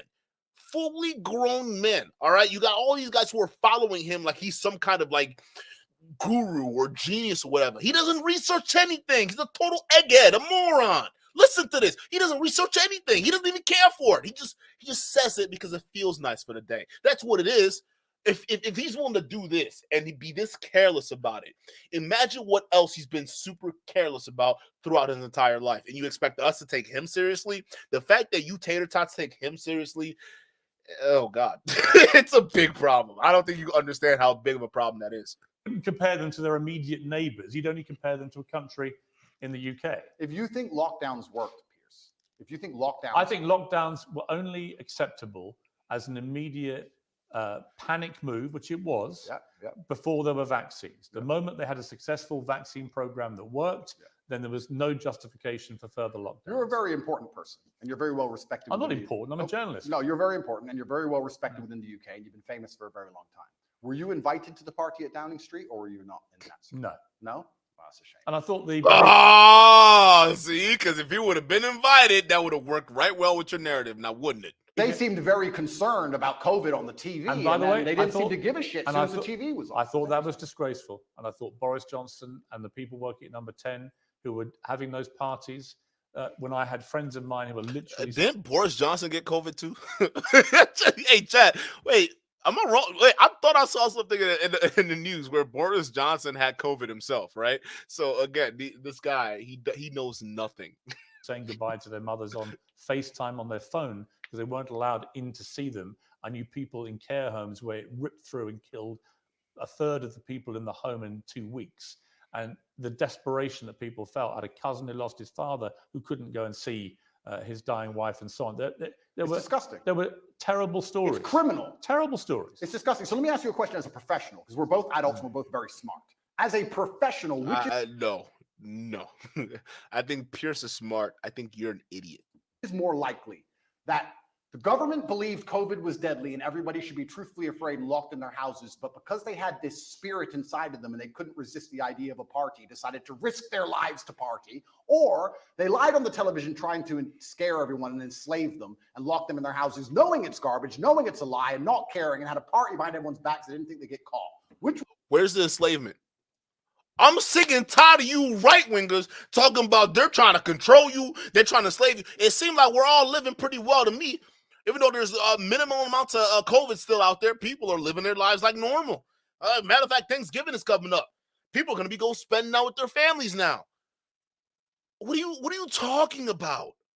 Like, no, honestly, what is this? What are you talking about, my guy? No, that's not it at all, bro. Which one is more likely as a professional, as a logical human? Why don't we just agree that they were a bunch of rank hypocrites, stupid people who were behaving utterly selfishly, to the extent that the Queen, when her husband, Prince Philip, dies, is in the church on her own in a mass with none of her family around her after losing a rock of 70 years. And it turned out the night before, Downing Street had, I think, 2 parties, including a karaoke party. I think that was shameful and disgraceful. Well, we can agree on that, right? We can agree on that, and we can wake up and start to realize, oh, maybe the government doesn't care about us. Maybe shut up. I agree the government don't give a shit. They never did, all right? But you sitting there talking about they're going to enslave us, and where's the enslavement? Where's the government overreach? Where's the FEMA camps? Where are all these things that you said were going to happen? You people speculated this entire time saying it was down to happen. Where is it? It's not happened. Again, you guys are fear-mongering over nothing. This COVID thing, the fact that y'all are still hanging on to this COVID thing. Listen, bro, I know this isn't good representative of the full conservative movement, even though he's trying to grift in there. But again, if you conservatives are still running off this COVID abortion type of movement in 2024, you're going to lose. You're going to lose. Okay, so I don't think they're adopting that idea. I think they're gonna go with the other one, especially with this Israel thing that's going on. They're definitely gonna try to capitalize on that. But listen, if y'all are still on this abortion shit, if you're all still on this COVID stuff, you're gonna lose. You're not geared up to win anything. Okay, so the fact that you guys are still talking about this, again, there's no FEMA camps, there's no enslavement, there's no chip, there's no nanoparticles or any of that. We still out here. We still out here, bro. Come on. Government lies to us. Maybe they tell us things and try and scare us, but they don't actually care themselves. Maybe all they are is hypocritical, self-interested people. Maybe they are. Maybe they use the MSM to purport their lies, to keep everybody enslaved while they do whatever they want. And that is the matrix in and of itself. And if you speak against it and people listen to you, I'll repeat this. Your ability to speak freely is directly correlated to your insignificance. If you're as big as I was, the most Googled man on the planet telling the truth, you will pay the price, Piers. And that is why I was locked in that cell. And I do not regret it. What about Elon? Elon is bigger than you. And he, quote unquote, tells the truth. If people want to believe that crap, actually, it's more lies than anything else. Where's his prison sentence? There are a bunch of other famous and rich people who say things all the time. Where are their prison sentence, bro? Again, I think you're just trying to conflate other people's situations with your own to try to hide the gravity of what you're being charged with. Okay, you trafficked women, bro. That's a pretty serious crime. That's 13 years alone just on trafficking. We're not even counting the grape. They got you on that separately. We're not talking about the tax evasion or money laundering, bro. You're sitting here playing these childish games with Matrix this, Matrix that, and it's like you're not willing to look at reality. Either that or you're doing this on purpose. And I think Pierce is right? Maybe not the part about you being intelligent, but you're playing up this Matrix thing, and it has to be for a reason, because it certainly is not helping your court case. I live true to God. I'm not going to sit here as a coward and not tell the truth to people for as long as I live until they put a bullet in my head. Let me ask you about the lover boy method. So the suggestion is that you and your brother and others, but let's talk about you, that you deploy the lover boy method, where you would make women fall in love with you. You would then persuade them to do webcam stuff, right? TikTok. No, it was webcam. Good job, Pierce. Wait, let's call it webcam stuff, right? No, let's not call it that. The indictment is about TikTok. No, it's not. It's webcamming. TikTok was a tool to get these guys to funnel over to the webcamming, but it's webcamming. What would you make the women do? Or what would they do with you? I don't make anybody do anything. Okay. In fact, let's talk about the lover boy method. So it's very interesting. Let's imagine the Matrix is pissed off with a said individual who's telling too much truth and everybody is listening to him. And they decide they're going to attack him with sexual assault claims. They say, he's making women do, well, we found conversations where he gave advice on how to go viral on TikTok. He's making women do TikTok, but he isn't being horrible to them. He's not hitting them. He's not being mean to them. So what can we do? Let's use the lover boy method. If I was abusive and mean, they wouldn't say lover boy method. Do you know what lover boy method means? Being nice. That's not what lover boy method means, bro. Wow. I hope Pierce calls him out on this. What? This guy just flat out lied. Yeah, lover boy method means just being nice. No, it's not. Unless you're equating being nice to incredibly manipulative and vindictive. No. That the lover boy method is completely different. I'm nice to people all day long. All right. I'm not committing lover boy acts on them. That's not it at all, bro. You knew what you were doing. You even bragged about it, for Pete's sakes. We got you in 4K. You lied about even how he brags when he first started his pimp business, right? How he flew in all these 5 girls from all over the place that he fought in. All right. And he sat them down and said, look, girls, we're going to make money doing this webcam thing. And then what 3 of them left or 2 of them stayed? Is that what the story he tells, right? So even the first story he tells about his trafficking business, it shows how he used the method to be able to get these girls in, because they thought they were all dating Andrew Tate, but they didn't know there were other girls around who were also dating Andrew Tate. So that's why 3 of them left, 2 of them stayed, according to you, Tate. That was lover boy method. If you actually cared about these girls, you invite the one you cared about, and you wouldn't be out here trying to play games with all these girls. You did that. So you just saying lover boys being nice is definitely disingenuous, bro. Nice and polite and kind, and they really liked him as a person, and he told them how to do TikTok. But that's not what the lover boy. That's not, of course it is. Andrew, that's not what the lover boy method is. Absolutely it is. The lover boy method is where perpetrators woo victims with the prospect of a loving relationship until they fall into abusive situations or a form of slavery. This is garbage. That's actually what it means. The lover boy method is being nice to people so that you work together. Effectively, what they're trying to do. You're fucking stupid, bro. He literally had the definition right there on paper. Something you don't read, apparently, bro. How are you gonna sit there and say, you know what? No, that's not what it means. He just read the definition to you. No, that's not what it reads. It means being nice to people. That's it, and working together. All right, for the good of society. Who believes this glow God shit, bro? Come on, bro. Who believes this? Come talk. Say here, I was nice to girls who asked me for TikTok advice, and they sang it's the lover boy method. I didn't beat them into doing TikTok. I didn't force them. I didn't threaten them. In fact, I was like, yeah, you're very pretty. You can be pretty famous. Was there any element of coercion? How can there be an element? What does that even mean? Let's be professionals here. What does that even mean? What do you think coercion means? I was coerced into this interview. So now you're acting brand new. Is this the game we're gonna play? Okay, I see what you're doing. You came along to me and said... You weren't coerced into this interview. Yes, I was. Or don't tell me. The bullying MSM said, Andrew, you've got to do an interview. No. And I'm going to fly all the way to Romania to do it. You didn't do that. Wow. Wow. Lover boy, man. Hey, Andrew, nah. Pause. Hey, yo, I think Tate might be discombobulated right now, okay? His lies cannot keep up, okay? He's so frazzled, he's over here like, hey, you use the lover boy method on me. Don't act like you didn't want this. Don't act like you didn't want to come up here and see me.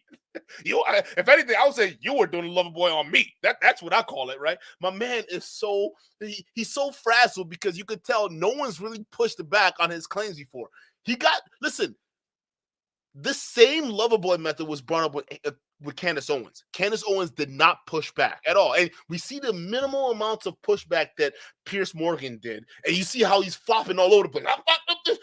You lover boy method me. Yeah, that's what happened. Yeah. How do I know you ain't trying to get in my pants and drawers and do me like all this other? I don't know what any of this means. This is all new to me. It's like, bro, what? He's panicking right now. I gotta run that back. Yo, Piers was like, wait, what? Hey, yo, stop. I'm not trying to put that on you, bro. Came along to me and said, you weren't coerced into this interview. Yes, I was. Well, don't tell me. The bullying MSM said, Andrew, you've got to do an interview. No. And I'm going to fly all the way to Romania to do it. You didn't do that. You used the lover boy method. I said, The lover boy method. Yeah, Andrew, this is going to be a very interesting interview. We had a good one last time. You're a nice guy. We have some interesting conversations. I didn't say you were a I'm nice going to guy. come along. Wait a minute. We're going to make some. Hey, yo, hold on. Hey, Tate, you might have been reading into it a little too hard, bro. I think Tate wanted to believe that Piers Morgan wanted him. That's what it is. Don't act like you didn't want me, Piers. Don't act like you didn't want all this. Look at this. Look at me. Admit it. You used the lover boy method to try to get close to me. I can't endure French. I can't endure this shit.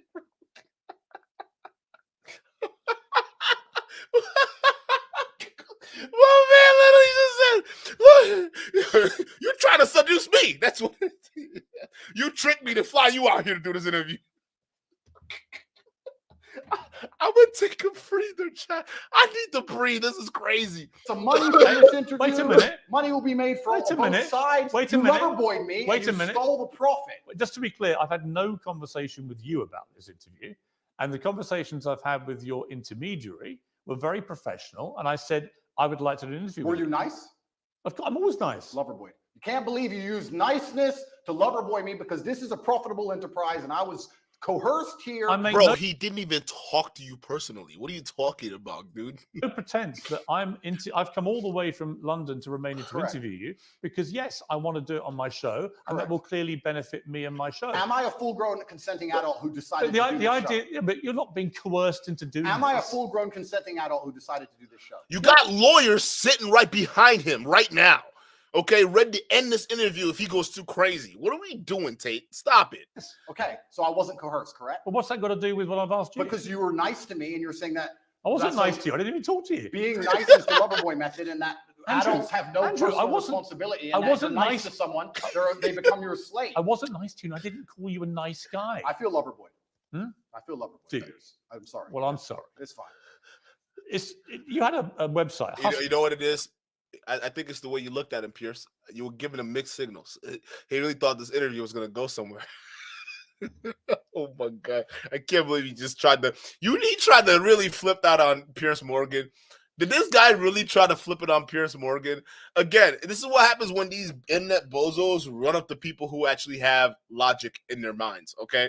I don't agree with Piers Morgan. I still think he's an idiot, all right? And believe me, he is, all right? But the thing is, the fact that just you can see how simple of enough questions you can ask this guy, Andrew Tate, and he falls apart. Easy. Just easy. This guy's a walking house of cards.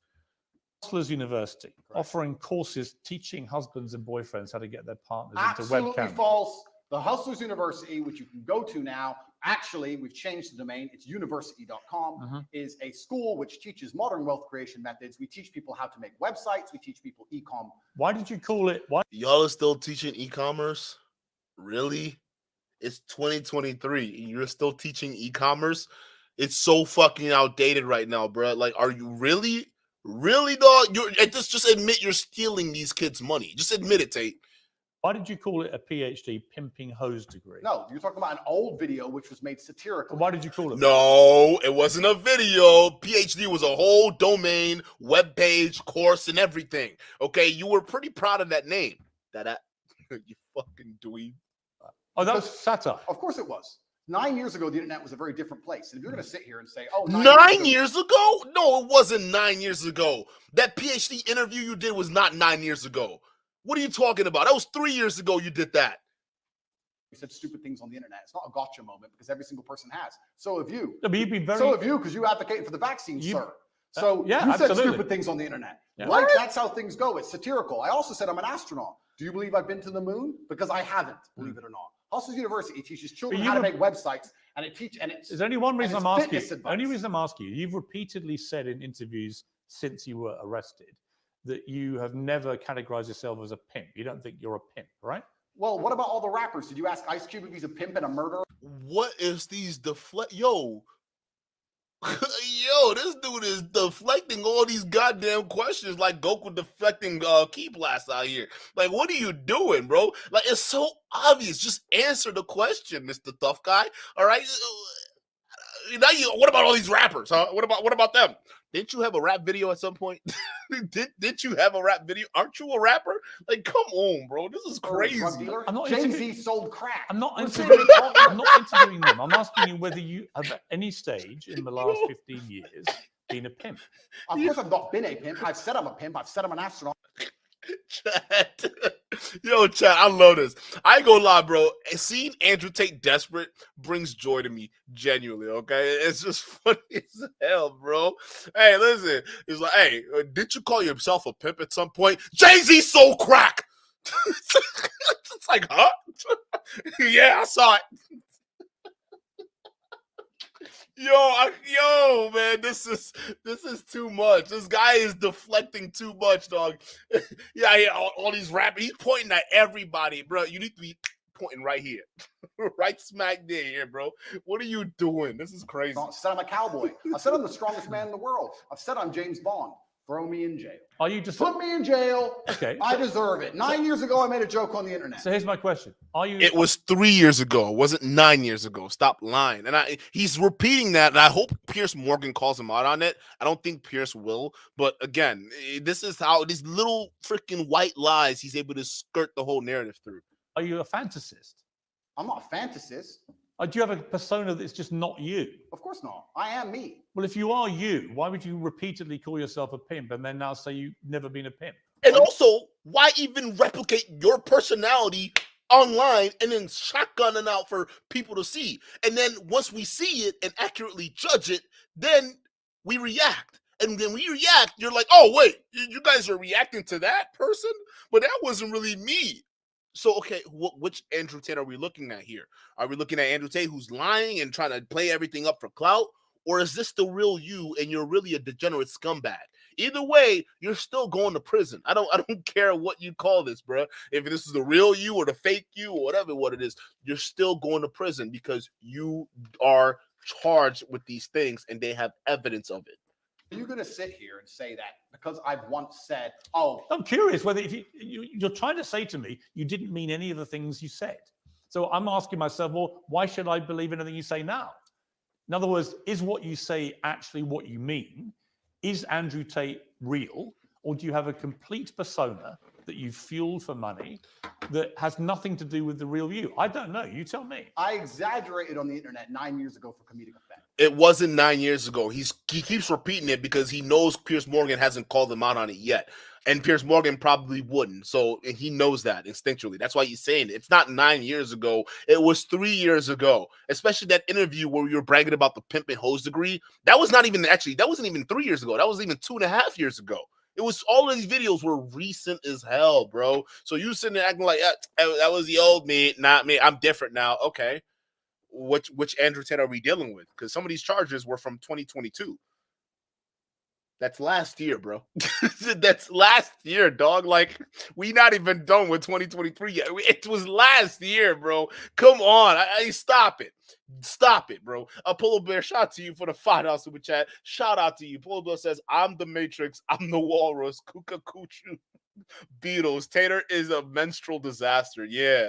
Honestly, bro, this is... Yo, chat, am I the only one that's really seeing how desperate this guy is right now? I can't be the only one seeing this. I actually, listen, we knew Tate deflected a lot, but it was often rare that people asked him, good questions that pushed back on this narrative, right? Because up until now, we haven't really seen that. We thought we were going to get that with Candace Owens, disappointment. We thought we were going to get that with Tucker Carlson, complete disappointment. We didn't expect much out of Patrick Bet-David. We didn't expect much at all, but still disappointment all around. But the moment he gets a slight bit of pushback, we're seeing this guy completely crumble. Like it's making him seem a lot more desperate than I thought. Chad, I really don't think this is going to end well for him.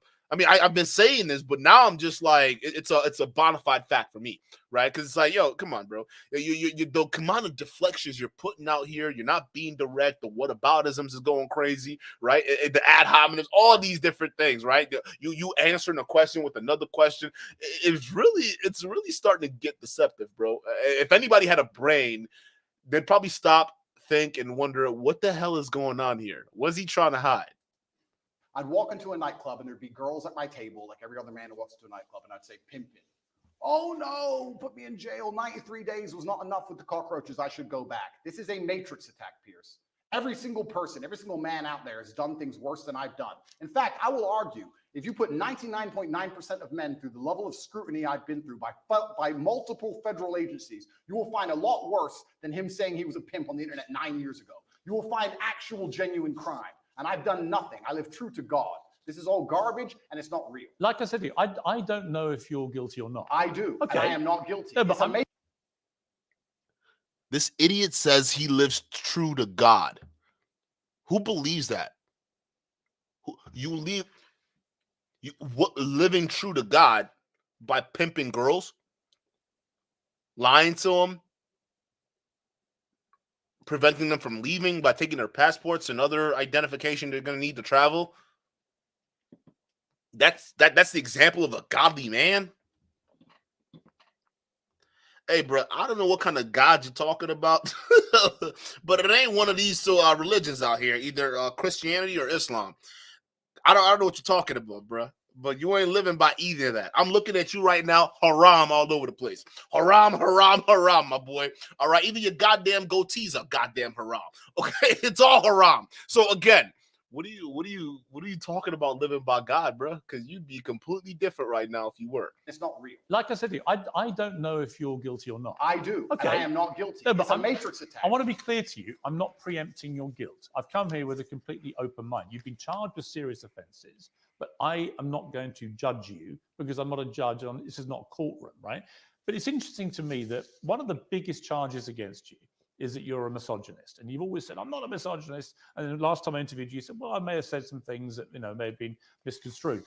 But even in the last week, you've tweeted some stuff, which I'm not even sure if you're aware as you tweet this stuff, how it sounds. Read it. Okay, let's read. This is quite a long one. Sure. But I think it's important to read it to get a sense of how you view women. Absolutely. Any woman I date does not have a job.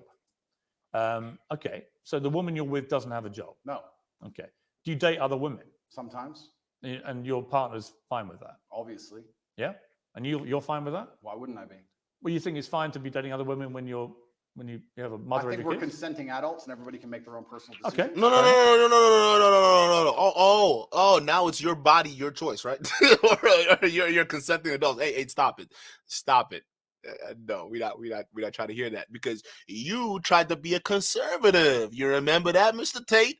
And a good conservative, right? Like the kind of values you've been trying to preach at us, they don't cheat on the women that they're with. All right, that open relationship type of shit don't fly. You either do right by a woman or you don't. Okay, isn't that what? Wait, isn't Tristan? Tristan is still a Catholic, right? Or is Tristan a Muslim or is he still a Christian? I think he's the Christian. He's still a Christian still, right? The guy is a Christian, and he has his baby mama getting pimped out on OnlyFans. He actually admitted that. He's a Christian. Tristan Tate is. Okay, well, what happened to all that stuff in Christianity where you have to honor your wife like Christ honored the church? What happened to that saying? All of a sudden, religious values only appear to you when you need them, right? But when it comes to living right through the Bible or through the Quran, right, you can't do that. Again, you guys are frauds, bro. This guy is a fraud, bro. You don't expect me to believe that you were pimping out your baby moms for this long, okay? And you sit there trying to tell me that you have some good moral values. Get out of here, dog. Why would I be working so hard, you say, to have hundreds of millions for my woman to waste her life in slaved pennies? No. I will give you a life you can never, ever afford. Private jets, five-star hotels, new cars, endless spending money and diamonds. You will be rich because you're praying for me every day and protecting my spirit. I work in the physical world. She works in the spirit realm. Women shouldn't have to work because being a good partner is a full-time job for a woman. Just to look good. All the beauty treatments are time intensive. Not about money. It takes a lot of time. Just to train every day and stay in fantastic shape. Shop to look amazing next to me. I know there are some men who do 100 times more than this on a daily basis, but women are not as organized as men. And achieving anything significant causes them huge amounts of stress. Yeah. They need to have huge sections of their day empty to waste, or they will have a mental breakdown. True. And do you want a woman who's stressed and angry after the commute, unshaven and exhausted? Or do you want a Barbie doll who's always smiling and saying thank you because she did her nails and brought you Prada that day? As a man, unless you're a loser, you're already filthy rich, right? You can get endless sex anyway. Girls are easy. Like he's reading your own words back to you, bro.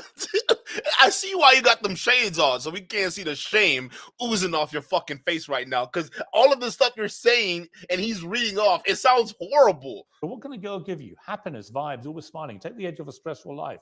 Can she always be happy if she's been working all day? No. Just to wake up at 11, gym till 1, one appointment and some shopping. Dress beautiful by 7 p.m. for you to finish working and tell you how strong you are. No matter how pissed off you are, just to always be laughing and smiling and writing little notes about how you're perfect. And just to be playful and funny. She can't do that if she has a job. Look at him. He knows they got him. He knows he got him. That's you right there, bro. Those are your words. How you going to break out of this one, dog? I'm actually curious to see how he does this, bro. Look at him. He's trying to hold that serious face together. You can see it, but he knows they got you, bro. He's got you.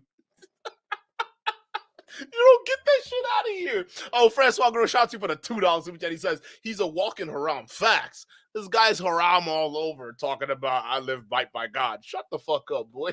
So your job is being my girlfriend, and now you're a millionaire. Congratulations. Behave and aim for the promotion to wife.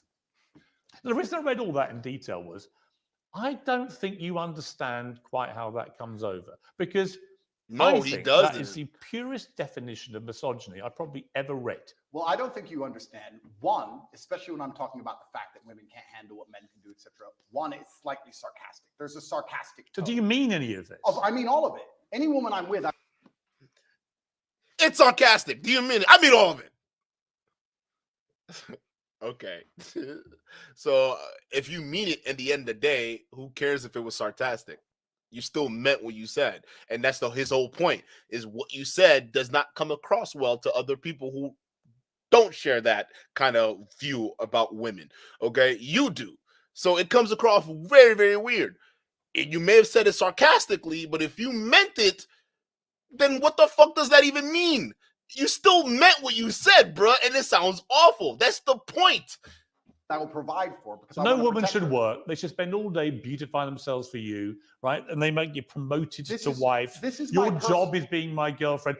There are hundreds of millions of women around the world who do a good day's work who still manage to be a very good wife or partner. Agreed, completely. But it's my so life. why would you encourage a whole generation of young men? I mean, I've got to be honest, since our last 2 interviews before you were arrested, I would say every single day I have young men, teenage boys, maybe early 20s, coming up to me asking about you. It's gone on every day since I interviewed you. I'm very aware of your reach. I'm very aware of your influence. And whenever I've been asked about you, they say, what do you think of him? I said, I don't really know. I find myself agreeing with 60 to 70% of the things you say. And I do, because I think a lot of the stuff you say about empowering young men to be confident, to work out, to take care of themselves. To have enough money to not force their woman to work. Right. But that's the bit. That's the bit where when you stray into that kind of language, particularly in the detail where you reveal what you're really thinking, the kind of pathetic, soulless life you want for these women. Where does it allow for being a mother, for example? Facts. Absolutely. How does a mother of your children manage to find time for being a mother? She doesn't. That's why she's getting pimped out on OnlyFans right now, along with Tristan Tate's baby mamas. These guys are walking scumbags, okay? They want to pretend they're rich, they live good religious values, but again, they don't. They don't. You guys are degenerates, bro. You're the exact kind. You put the degenerate kind of energy out there in the world that you blame leftists or feminists or all this type of people for doing. You understand that, right? You are the agenda. I don't think you know that, Andrew Tate. You are the agenda. You are spreading your agenda throughout anybody who's willing to hear it, and we see the effect that it's having on men out there, and it's not very good. All right, I mean, this dude, bro, like, man, in this routine of love and devotion to you. How does having a job give her time to be a mother? This gives her all the time in the world to be a mother. One, it's slightly sarcastic, firstly. What do you mean? Well, Do you mean you tell don't? by the tone. Do you mean you don't mean it? No, I mean it. Well, which bit? Then it's not sarcastic. Yo, chat, I can't do this. I can't do it. Chat, I'm sorry. I don't know if I can. I don't know if I can. I can't last. He's not making any sense. He's desperately trying to talk out of two sides of his mouth. And I don't know if he realized how dumb he's being right now, because you don't sound like you know what you're talking about. If you're saying it's sarcastic, fine.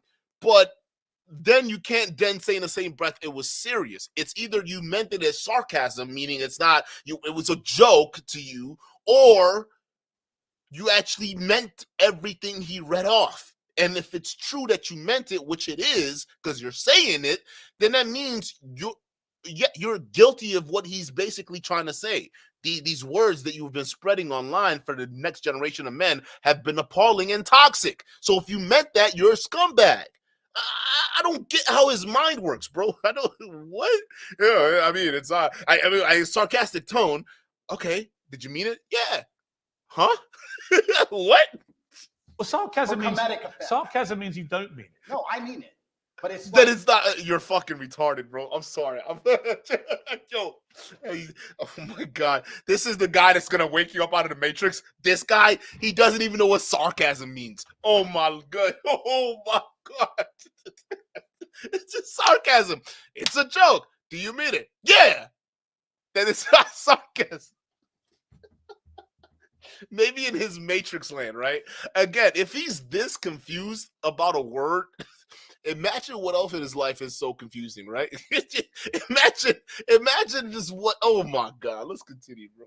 Well, you either mean it or you don't. It's either sarcastic or it's not. I mean every single word. But this is the conundrum with you, Andrew. This is the conundrum with you, right? It's not a conundrum. If you let me explain, it's not a conundrum at all. You tweet. And also, you tweet this. Interesting. I tweeted this out. I get thousands of women begging me. Inboxing me saying, finally a man who understands he needs to provide for a woman. The thousands of women or the bots you bought on Twitter? Which one? You can be your best self. Right. This is exactly the kind of life that will allow. No, there are definitely women that will absolutely love to be treated like this. Are they misogynists?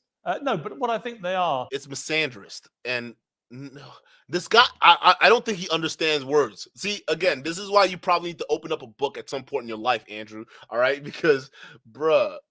Oh my God, this is bad. Tater tots are following a guy that doesn't even know what sarcasm means. They're people who just basically, it's the old sugar daddy thing, right? They want to have a rich guy who's going to pamper them and take care of them. They don't have to do a day's work. They just have to make themselves a good partner look is good for you. Work. Well, so you say. Yeah. But it also, the language that you use here seriously diminishes women who do work. You make them out to be, well, you're not doing your job as a partner or wife. You should be doing your job, which is just to devote yourself to his pleasure and making him happy. Well, it's actually interesting you say that, because I'll put a lot of the fault of this on men. Let's if you want to gender the argument, let's do that. I think that a lot of the reason why women can't live this life, if they so choose, if you're a woman who decides to work, then go to work. I don't care. But if you're a woman who decides she wants to retire, it's because she can't find a man who could provide for her at this level. Do you think when a woman marries a billionaire that she wants to go get a job in Starbucks? Because in my experience, when they marry extremely successful men, they don't want a job. I'm sure. Okay, first of all, billionaires aren't marrying girls that work at Starbucks. Okay, that's such a far difference in like lifestyles. It could pose a problematic issue. Okay, problematic issue. I don't know what I'm saying. Right? It could be a problematic situation. All right, that billionaires don't do that. They marry within their own class. What are you talking about? Ronaldo's wife isn't begging to go work in IKEA. Actually, Ronaldo's wife works very hard. She works for herself.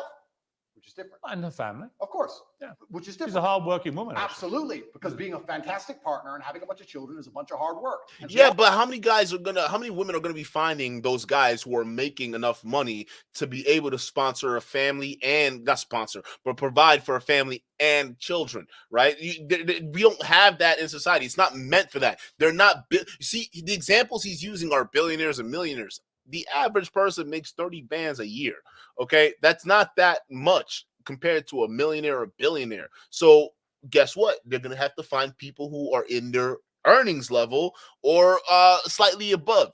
That's just what it is. And what we see is average people getting along with average people and building households together. We're not seeing these ridiculous situations where you have this insane burden on the guy to take care of the whole family by themselves. I think that putting that unnecessary kind of pressure on young men today, especially the young men of today, not even being able to be capable of handling that kind of situation, you're crazy. Look at young men today right now who are having kids and can't provide properly, right? It adds to the poverty level. So again, I think that it's a smart idea that people to have kids when they're ready. And yeah, it does mean that people are having kids at a later time, but then it means you conservatives have less to complain about whenever you see kids having to be sponsored by the system because the parents aren't able to afford to take care of them anymore. Okay, you see a lot of things when you push over here, another button pops up over here. All right, things are correlated, and you got to understand that. So like him just expecting men to live up to this expectation that's unrealistic nowadays, to be able to all magically make beyond 6 figures and be millionaires to provide for families of 4 and 5 kids. Come on, bro. That's not realistic. The woman needs to work. They need to be out there working. All right. Otherwise, you'll see a lot more guys out there committing suicides. Guaranteed. Absolutely guaranteed. If men can't even handle the pressure of what's happening right now they have to, on top of that, make enough money or be expected to make enough money to take care of a whole family. They're insane. You're freaking insane, bro. Sometimes I really don't think you guys understand what men are actually going through, and even the guys who are paying you to be rich don't even understand what they're going through. Also finds the energy to have a businesses on the side. Fantastic. Right. But you so don't saying here, but you don't want women to have business. No, I'm saying if you're with a man of my stature, you don't have to work. Now, if I met a perfect woman and we were together and we were happy. You say a man of your stature, with respect, right now you have no income. You broke. You broke. You're facing serious criminal charges. I mean, I'm not quite sure what stature you think. Ain't great. Hey, yo, Pearl. Hey, yo. Pierce is roasting this dude. Yo, Pierce is roasting this man, dog. Okay, well then it's a shame all those women inboxed me after I put that saying. I've got no. I agree with you. I think you should interview. I met a woman yesterday who, when I said I was coming to interview, was immediately like, "Oh, can you put a good word in for me?" Of course. Sure. You have a definite appeal to a certain type of woman. There's no question. My question is, if financially is a man's responsibility. If that means I'm a misogynist, then I'm a misogynist. No, I think so you accept you are a misogynist? No, I think a man should provide for a woman financially, completely and utterly. If she wants to work, if my partner were to say to me right now, I really feel like getting a job, it would make me happy, then I'll say work. But she doesn't have to. Her job is looking after the children, looking after me, and being as happy as possible. Wait, time out. But who's working though? I thought you have zero income. Who's paying for all this stuff? Somebody's got to go foot the bill, huh? What do you? I mean, what do you expect us to believe, Tate? Do you think we're idiots? A bad person for saying. If you actually read the subtext and context. I read it all out. Okay, good. Then you'll understand what I'm saying. You know I did. You heard it. Absolutely. So what I'm saying is, I am a man. My life is stressful. My life is pain. I go to jail. I suffer. I have to deal with making money. I have constant, endless headache. I do all of that so I can give you everything, but then I get to have you. Your job is to be happy. I want you to smile. I want you to look your best and feel your best all of the time. Wait, time out. So you mean you've been doing all of this suffering just to give it all to one woman? I thought the red pill was supposed to be against that. Wait, hey, yo. So you mean this whole time you've been a simp? Is that what you're trying to tell me? What are you saying, bro? I work so hard, I grind, I do all that just to give it to you, baby. What? But that is complete opposite of what you've been preaching in red pill. That's crazy. That don't even sound right, bro. I'm a misogynist for saying that I go through so much pain so that we can be financially secure. So I hope the woman I care about does not have to work a job. If that makes me a bad person, then so be it. Because all I'm saying is I want to take care of her in every single realm. I take care of her physical safety. I take care of her financial security. That is my job as a man. And if more men acted like me, you will see that the world would be a happier and better place. Yeah, because most of them will be in prison. Thank God. Hey, we need more men that think like you to go ahead and expose themselves so we can go ahead and lock y'all up too. And hey, listen, y'all think like him, you're heading the exact same road. The women who say, I really want to work, I want a career, that's their prerogative and their decision. They're allowed to do that. But also, often the reason they do that is because they can't find a man they trust to take care of them. No, that is not true. Andrew. If I found a man, bro, I've dated girls that, first of all, either they make more money than me or their parents are fucking loaded, okay? And they don't care. It's not about that oftentimes, bro. Like, again, that's why when I look at this red pill stuff where they talk about how, you know, you have to be this rich, wealthy guy in order to get all the women, I've noticed that a lot of times that's not the case. These guys are not, these rich guys aren't getting women like that. And if they do, it's because they want your money. And it just is what it is. So you're either setting yourself up to be a simp or you're just setting yourself up to be bamboozled. It is what it is. Either way, you're getting screwed. So again, I think the people who are the ultimate losers are the ones who grind all day thinking that money is the end all be all to win the affection of a woman. You can do that right now. You like realistically, and I'm not saying realistically, we're just gonna say that maybe some of y'all it may not work out because you got some things you got to work on, you know, internally and externally. So you got to look into that before you go on to the dating scene trying to get some girl to genuinely care for you. But again, you can have that right now if you want. Listen, I didn't have to. I didn't go stitch on myself. I would say this: I didn't have to be rich to be dealing with women like that. I'm gonna tell you that right now, bro. I was moving fast at a young age. I didn't have billions. I didn't have millions. So I think you guys are setting these unrealistic expectations for men, and when they themselves can't reach it, especially after paying $8,000 for one of your bullshit courses, I think that more than likely is going to make them self-delete than anything else. Think about it. You spend $8,000 on this guy's course or club on the internet, thinking it's going to get you laid because you're going to get rich and whatnot. And then you find out, no, none of that happens. You've just been spoon-fed a bunch of dumb ideas to get you to buy into the sham to begin with, right? Your life hasn't changed. You're not going anywhere. It's got to be ultimately very, very sad. I can see somebody getting frustrated, not being able to blame anyone else, and then delete themselves. You don't hear about that. You'll never hear about that, right? I mean, think about what this guy's saying, and none of it matches up with reality here. Who was financially secure and as smart as you, I wouldn't be doing this garbage job either. Why was I psyoped into working to pay taxes when I should be at home having children with a man I adore? Andrew, it's a psyop. Andrew, there are so many women that will listen to that and be laughing and mocking you. Say, don't be so ridiculous. I have a job that I love. Maybe they're being paid even more than their man, right? The real world isn't the one that you categorize. The real world isn't Pearl's mom a super high-powered CEO and a mother of like 11 kids? Varied and nuanced, but I am talking about my life experience. It's my experience. Any woman I love does not have to work unless she decides. Fine, you're the boss. You're in charge. Her job is to make you happy. Her job is to make herself look good. Her job is to work out for your benefit. Blah blah blah blah blah. It is actually just misogyny. Do you think a woman looking good, do you think a woman looking good and working out has no benefit at all to her? Of course it does. Okay, so it's not for my benefit, then, is it? No, you see, but when you talk about young, no, I don't. When you talk about young men and you tell them to work out and take care of themselves, I cheer you on, right? I want that. I've got 3 sons. I want them to feel that.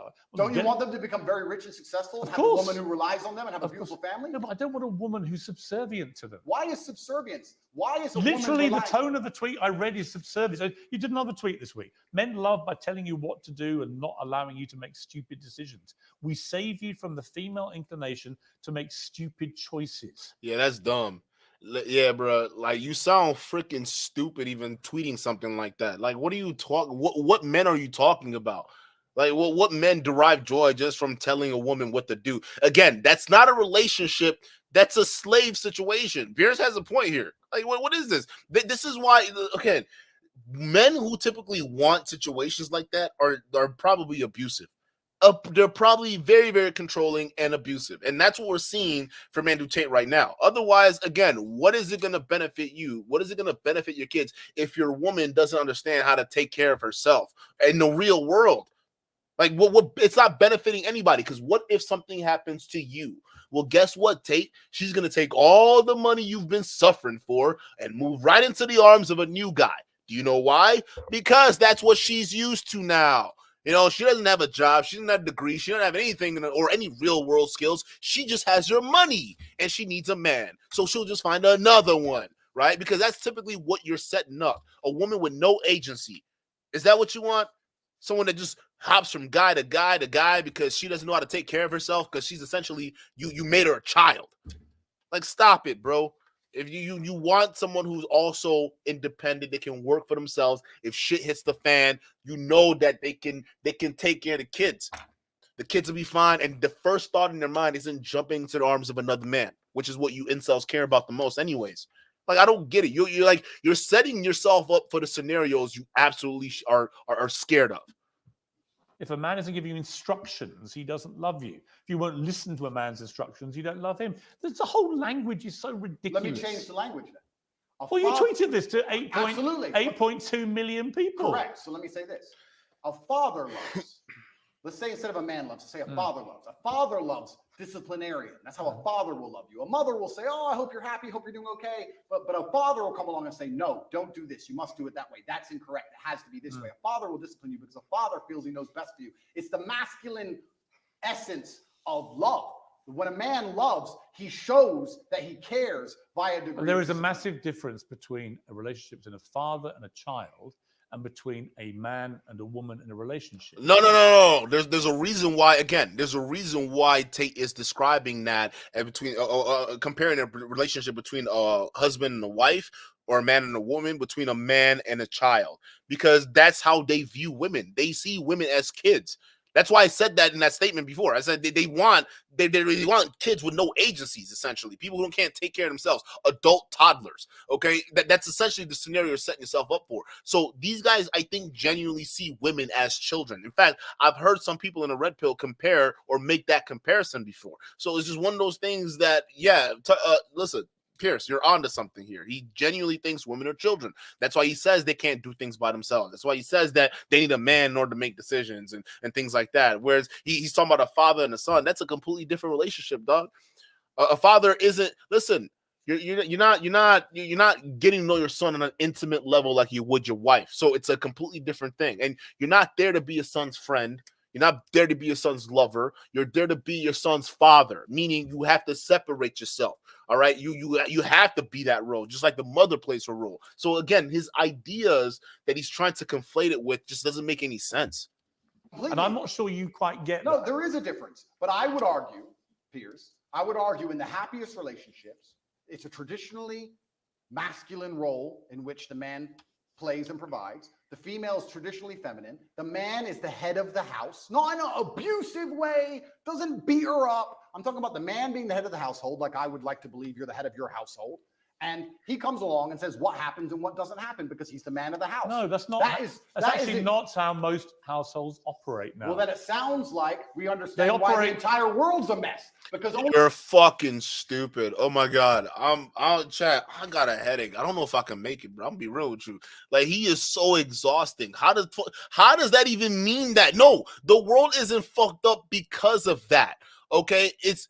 Oh my god, bro. So he's saying that the way the family structure is set up right now, that a woman has to go work, a man has to go work, is the reason why the world's all fucked up, right? Because men out there aren't going out to make 100% of the income to take care of the woman at home. That's why it is, right? You're stupid. Society's fucked up because of multiple different things. We got market crashes, we got wars, and we got horrible spending from our government. There are multiple things why situation sucks for us right now. Okay, it's not because. I think the result of men and women having to go out and each get jobs to provide for a household is the result of bad economics management by people who are in elite status like yourself, Andrew Tate. So again, I don't. Oh my god, I'm gonna play a little bit more, chat. I'm gonna play a little bit more. I'm getting frustrated. 10 years ago, that's exactly how the households were operated. There was a man of the house, And now we have no longer any clear defined roles. There's no more longer a man of the house. What? We want to talk about knife crime, kids doing drugs, the crime rate, all of these problems. We're talking about all of the societal ills we face. Perhaps it's because we don't have any men in the house anymore. Perhaps we need to bring the men. That's not it at all, bro. That's such an incredibly cheap way of describing a complex economical and social issue. Is not even funny. Again, he's simplifying all this to, no strong man equals bad society. No, it's not that at all. Matter of fact, you would say there's some pretty strong and wealthy, powerful people who are in positions of power in society right now that haven't enacted change. Is that the fault of the average Joe? No. The average Joe just feels the effect of the lack of change not happening. That's it. I don't get how these guys make these insane leaps and bounds just to justify their talking points. Antonio Wing Chun, shout out to you for the $5 super chat. Antonio says most guys who are players and broke get most women. Yeah. If you listen again, the most amount of tail I got was when I was broke, when I didn't have nothing going on, when I was in high school, and I'll say like up until junior year of college. Senior year, I took it a little seriously, but yeah, up until that, I was serious.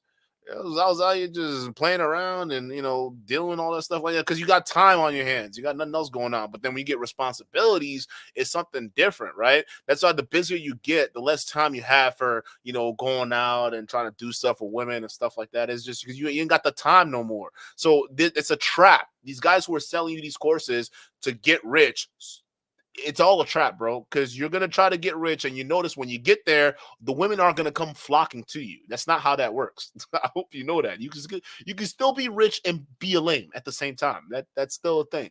I don't get it. It says tech nerds and millionaires buy pussy. They don't actually get women. Lucario is prime example. Is Lucario a tech nerd? Lucario buys pussy? What? Yo, you gotta send me the receipts on that one. What is this? When did this happen? Yeah, send me the receipts on that one. But shout out to you, Antonio. Man of the house back, and the man of the house will come along and be a disciplinarian, and he will make the set rules and the creeds of that house. He will say, within this household, we don't take drugs. That stands for the woman I am with, the children who we have birthed. Nobody takes drugs in this household because this is my house and I'm the man of the house. So it sounds to me like we need to bring it back, sir. Yeah, listen, it's all good macho stuff, okay? And I know lots of young boys who listen to this and go, wow, that's how I should be. Then I read the detail of your tweets. And again, come back to this. We save women from their female inclination to make stupid choices. Females are emotional. If a man isn't giving you instructions, females are emotional. Hang on. He doesn't females love you. All this stuff is... It says the guy that was crying, but it wasn't crying according to him. Designed to, exactly as you've just articulated, is designed to make young men feel that the only way they can be successful in life is to effectively have their women under control, give them instructions that they have to obey. Don't buy women Prada, you'll end up in jail. You can buy them Prada, but let me finish my point. My point is that it seems to me, from reading your tweets, even now, that you have a blind spot when it comes to how they sound. It may be that the legal problems that you're in, which might be extremely serious, and we'll see when the trial happens, but it may be that in your head, nothing you've done is remotely inappropriate, because actually in your tweets, you can see there's an element there of wanting coercion and control. Yeah, he's a freaking narc. Be effectively your servants, slaves, for want of a better phrase. Slaves who get Prada and get to work out in the gym and get to look good. But you understand? But you understand the point I'm making? No, I don't. Which is in your head, the line is blurred so much now with this macho rhetoric that you've actually lost track of how this sounds. Here's all of the things. Even when I read that stuff to you, I could see you looking at me, and you said, your answer is, I was being sarcastic. No. And I said, well, where? And then you go, oh, no, I meant it. Well, it can't be both. I meant it, and I said, you either mean it, or it's, well, no. No, that's not what, I don't think you understand what a sarcastic tone means. I don't, like, if I say something sarcastically, it's sarcasm, meaning I don't mean it. I'm not serious about it. But then, if I say I'm serious about it, I meant every word, it's no longer sarcasm. It's my literal words. I'm just saying it like in a funny way. That's it. I still mean it. What is he saying, bro? Sarcasm means you don't mean it. Piers, all the things you've just described. Do you accept that? No, you're a smart guy. You know what sarcasm means, absolutely. Right? I said it has a sarcastic tone for comedic effect. All the things I'm saying and the things I've said are basically the way the entire world thought only 10 years ago. You may buy into the PSYOP, you may buy into the new thing. I don't buy into any PSYOPs. We just talked about the vaccine, sir. Yeah, the vaccines weren't PSYOPs. Bro, you were horrifically wrong about Sweden on the vaccines, dude. Like, you couldn't even answer simple questions on that. You just admitted you didn't do any reading on the vaccines or COVID. What are we talking about here? Of course not. No. So I believe that there should be a man of the house. You had a polio vaccine, right? Correct. Why? Because I didn't get polio. I wouldn't have a COVID vaccine, so I'd still get COVID. Plus, No, I changed my mind, bro. Yo, hey, chat. He might actually be stupid. We might actually be wrong the whole time. Like, he might actually be genuinely stupid, bro. Like, I'm actually starting to. Whoa! Oh my god! I guess anybody could be making money out here. Yo. This guy's legitimately dumb. Oh my god! What is he saying? I actually think he's serious. I'm actually thinking he's serious, bro. What? plus probably myocarditis and have a heart attack. So we Do you believe there was a think- man of the house do you 10 years think- ago. Do you think statistically more people got myocarditis by having the vaccine or not having it? I think statistically we need to bring You it back. don't know, do you? He does would I know. know? Why would you know? Exactly. Exactly my point. You spout off at the mouth on shit you know nothing about, and then you expect people to take you seriously. This guy's, I can't believe he literally, I thought they were going to explore the polio thing. This man literally just said, listen, I didn't get polio, so I got the vaccine. What? Well, yeah, because like polio is effectively been eradicated. So, I mean, you could thank society and vaccines for that. But still, like, that just means the vaccines work, right? Because if we didn't have vaccines for polio, a bunch more people would get it like back in the old days. A lot of people had polio back then. I don't know what is happening here, bro. I think this guy is really exposing himself out here to be a not so much of a guru, but more like an idiot who's insecure and desperately needs validation. Why would I look at the statistics? Why would and you bother studies to- why that would you- come from the matrix itself? So the matrix, so every fact you don't like because it doesn't suit your agenda, you just dismiss as matrix bullshit. No, I'll give you a very simple way I view the world. COVID can't hurt me, so why would I take their injection? You don't have to. Point two. You don't have to They take tried it. to make us, including you. Yeah. You told people Yes. they You know should why? have the vaccine. You know why? And if they don't have it, they shouldn't leave their house. You know why? Because at the time, the scientists, and by the way, scientists is ever evolving. At the time I said that, the scientists said if you had the vaccine, it would prevent you transmitting the virus. The matrix. That turned out to be wrong, because the matrix. and they lied. issued updated advice saying Updated? further studies said Updated? that actually you could transmit it. Is that And what- at that point, you know what I did, which you never do? I held my hands up and went, I was wrong because the advice changed, and now I would not say the same thing. That is If the tater tots were smart right now, honestly, if you guys were smart, this should be a big eye opener for you, because you guys have been coming at us who will criticize idiots like this and say that we don't know what we're talking about because we're in the matrix.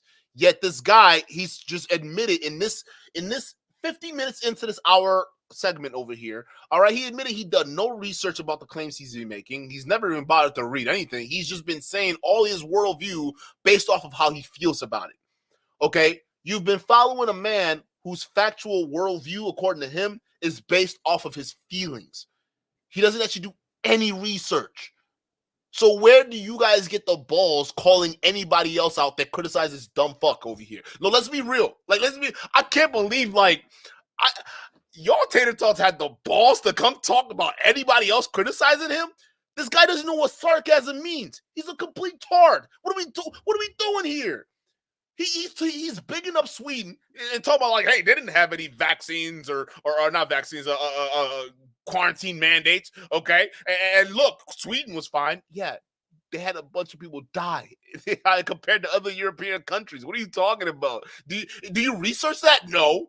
He just says how he feels, and you guys buy into that. Again, when I say y'all are some brainwashed potatoes, I'm not joking. Like, y'all are some tater tots for real. Like, your brain is all scrambled up there. I don't know what else to tell you. This should be an eye-opener.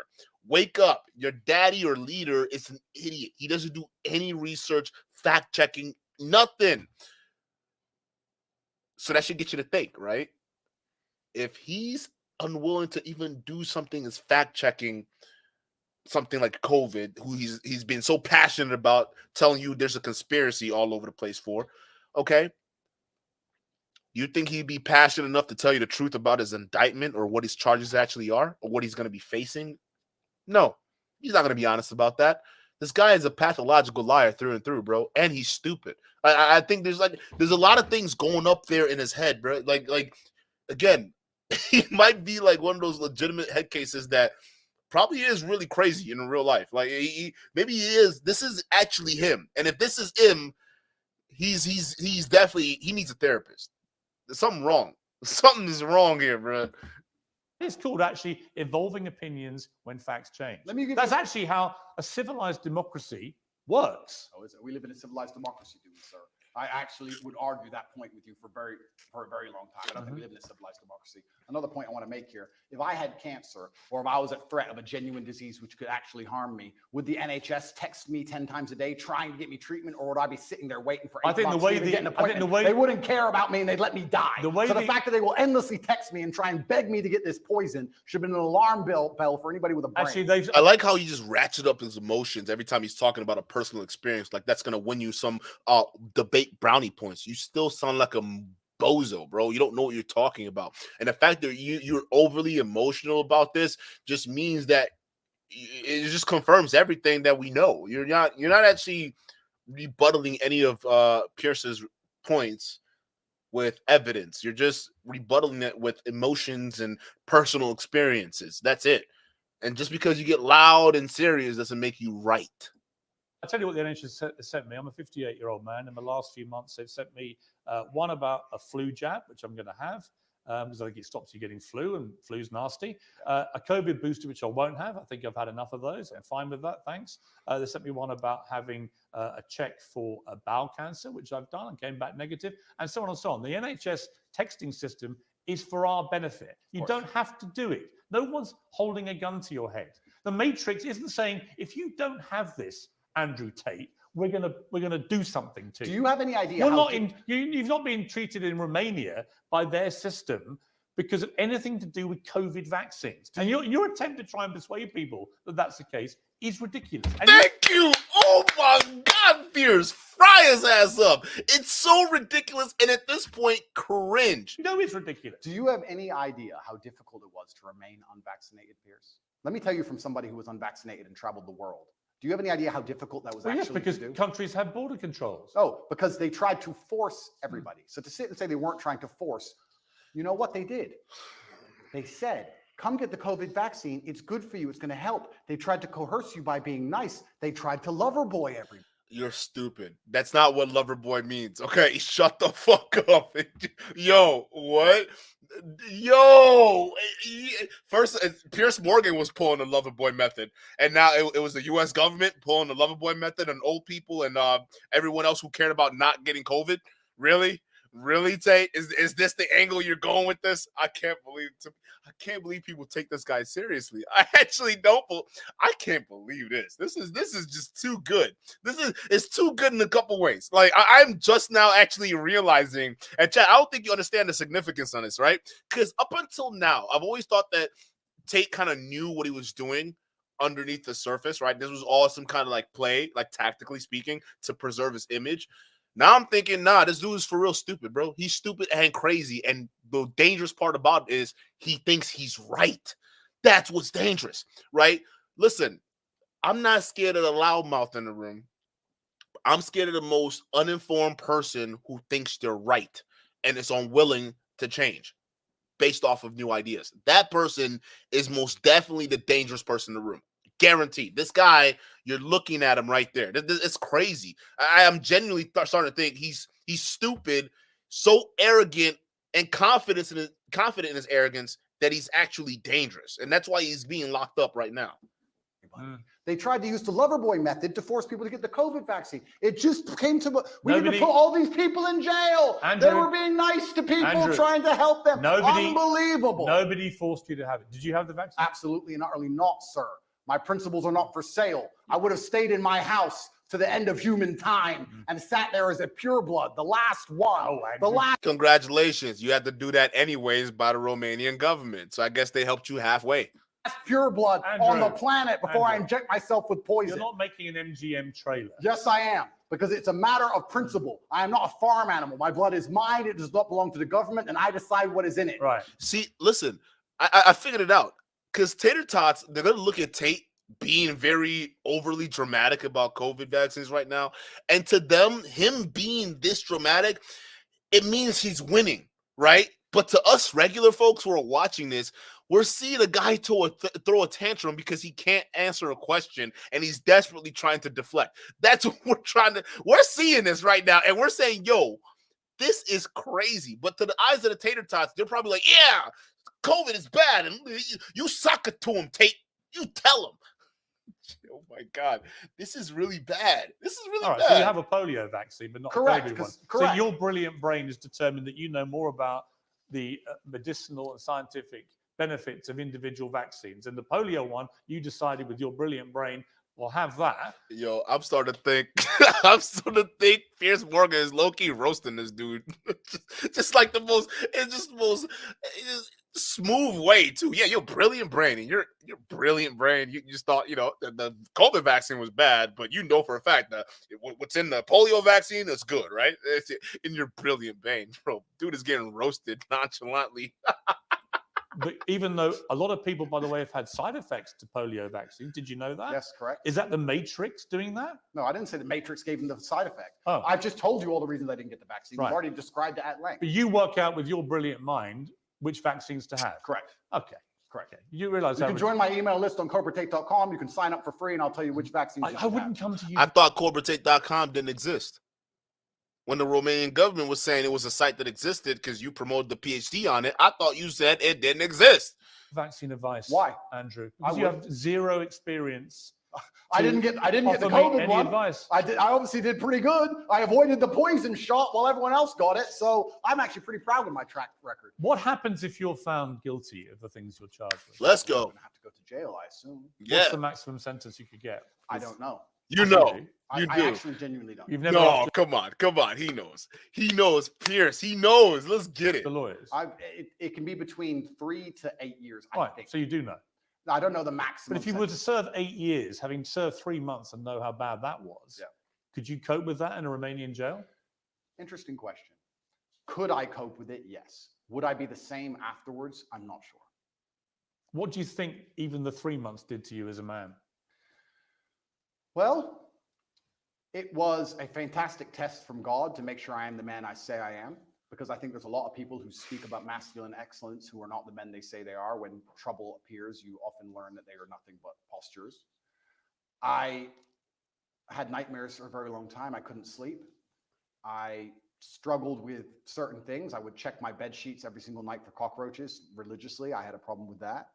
But I never turned to therapy. I never turned to drugs. I understood that all of these things are from God and they're given to me so that I can become a stronger version of myself. No, you're becoming more insane. You're becoming deranged, a more deranged version of yourself. You need therapy and possibly meds. Stop. If you're hearing God, you have a problem, bro. Go see help. And I welcomed them all and I embraced them all. And now that I'm a better, not completely, but almost better, part of me actually misses my nightmares, Piers. What? He misses his training. What is this guy talking about, bro? You said you didn't have nightmares. No, I had nightmares. I said I didn't have nightmares in jail. When I left, I did. And I kind of miss it because I had so much time in the day to get things done. And now I'm sleeping a full 6 hours. I feel a little bit lazy. So perhaps I need another test from God. And if God decides, Allah is the best of planners, if he decides I need 8 years in jail, then I will embrace those 8 years in jail and do my absolute best to come out as the most formidable version of myself. Have you felt suicidal at all in the last year? I don't believe in suicide. It's haram.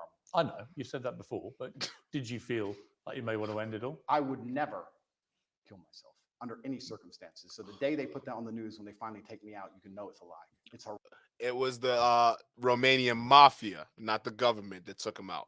Just saying, because he's got unfinished business over there. If you guys have been paying attention, Ram, I would never kill myself. Lock me in that cell for the rest of my life. I would never kill myself.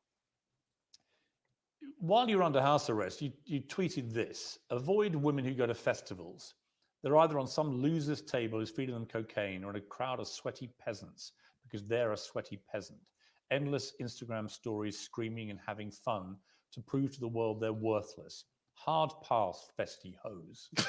Yo, I tweeted that, yes. Again, why would you categorize all women who go to festivals in such an unpleasant way? I actually categorized all men who went to festivals also. Did you read that tweet? Why are you gendering the argument? I think all people who go to festivals are stupid. It is peasantry. I've never been to a festival in my life. I'm not going to stand there and scream and jump up and down for some other human like he's God. Oh, what about people who have massive or rent massive yachts and just have little parties on there? Is that wouldn't you call that pretty weird too? I would say that's pretty close. The whole thing is embarrassing, all of it from head to toe. It's all sweaty peasantry and it's all just drug-fueled insanity. So why are you gendering the argument when I insult the women who go to festivals and also the men who go to festivals? Because all of it is peasantry, head to toe, and I do not regret it. All festivals are peasantry. Anybody who goes, I do not associate with. I've never been to one in my life. I never will. You've never been to one. How do you know what they're like? I can see enough. I've seen the sweaty bodies bumping into each other. Been to high on ketamine. Again, just trust me, bro. Trust me. I've done no research, whatever. It's just it's being filtered through these bifocals you're seeing right now, okay? Through my lenses. I have done no research. I have never been to a festival, but I can tell you they're horrible. At this point, I don't know what kind of prophet of masculinity people saw you as, but you're looking and sounding pretty stupid, bro. Like the more he's talking, the more I'm like, yo, this guy is talking about things he knows nothing about. He's literally talking about things he knows nothing about and has done a little research on. Something as simple as COVID or even going to a festival. But yet he has all these strong opinions on it that are baseless completely.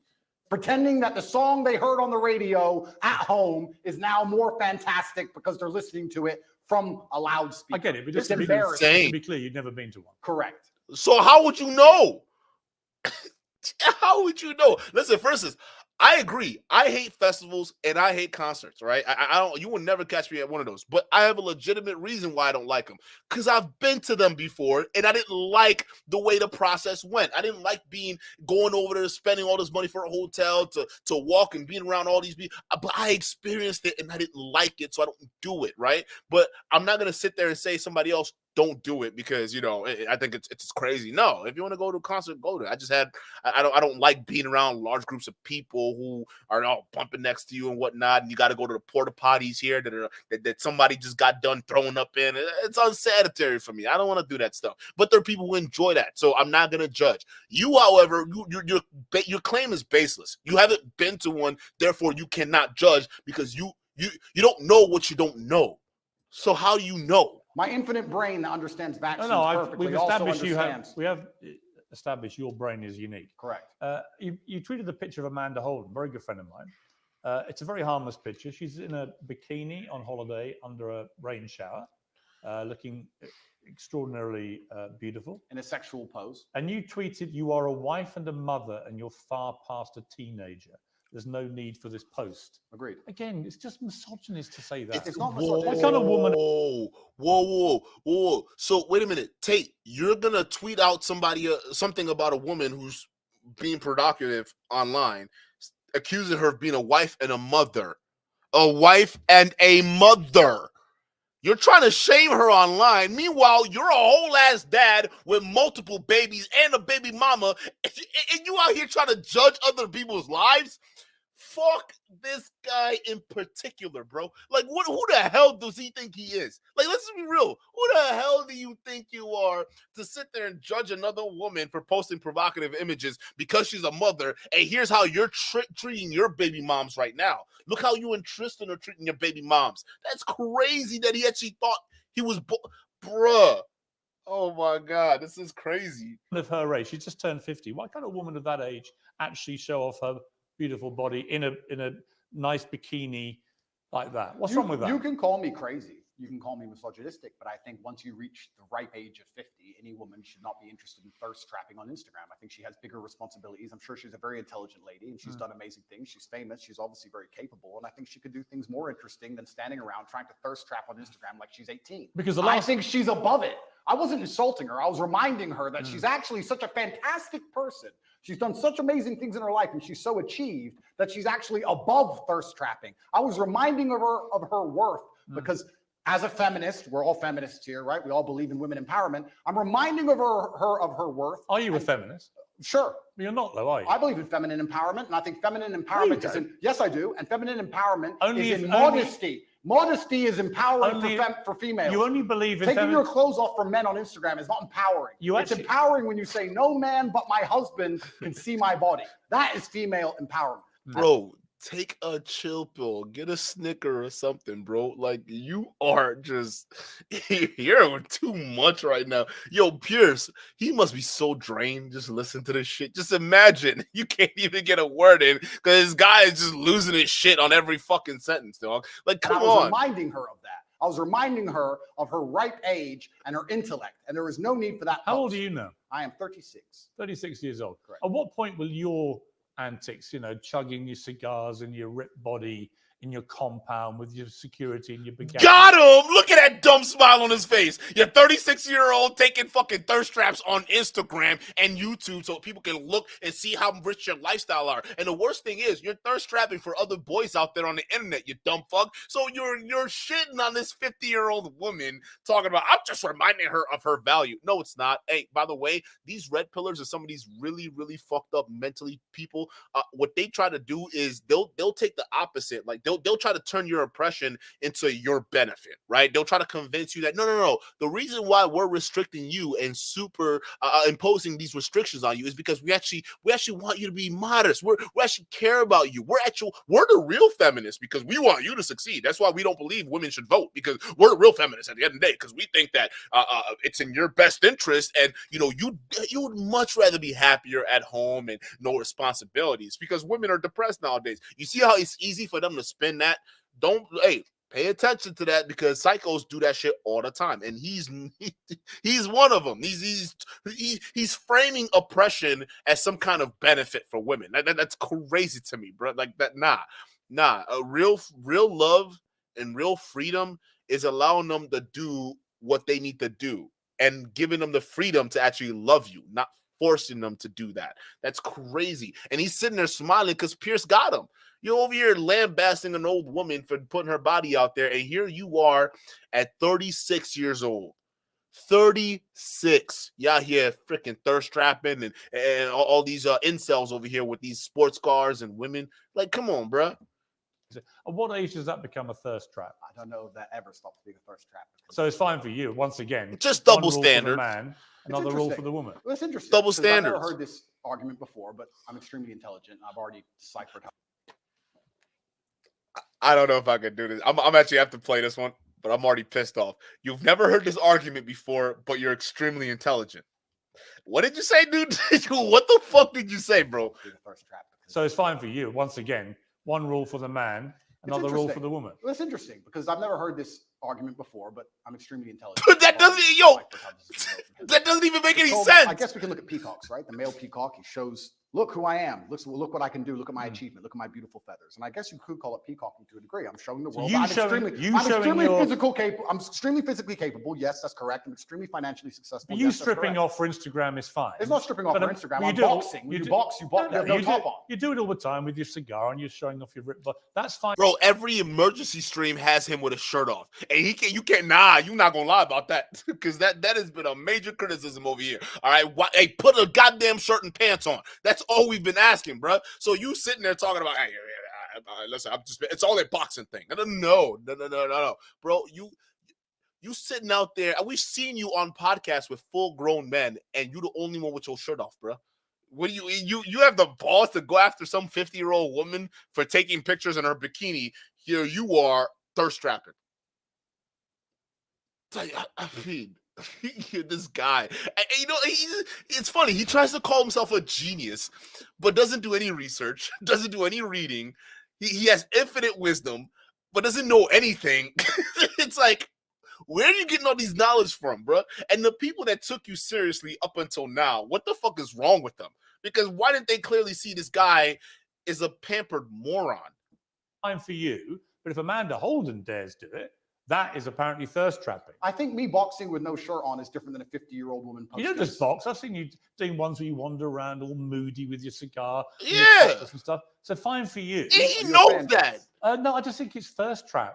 Do you? Yeah. Well, I don't do that. perhaps it's successful. Maybe you should start. Perhaps it's successful because I do have a lot of female fans out there in the world, and they pretend I'm a misogynist, but it turns out that 85% of women on the planet seem to agree with me. Every single woman I've ever met in real life agrees with me. I have no female hate at all. I've never had negative interaction with women ever. Yes, you have. With who? Bro, thank you. Like he just streams out a stream of fucking consciousness lies. He's just lying out of his ass at this point. Just all last note. God, bro. Thank you, Piers. Thank you. He's like, who? Yo, there are lots of people who hate you, dog. What are you talking about? You're either extremely delusional or you're lying. And again, just listening to this entire video thus far, I'm starting to lean towards the latter. I'm actually thinking he's definitely delusional, bro. He's got to be delusional. Well, what about the BBC journalist that came to your compound? Lucy. Yes. Oh, I've no. never What the fuck? Yo. Lucy.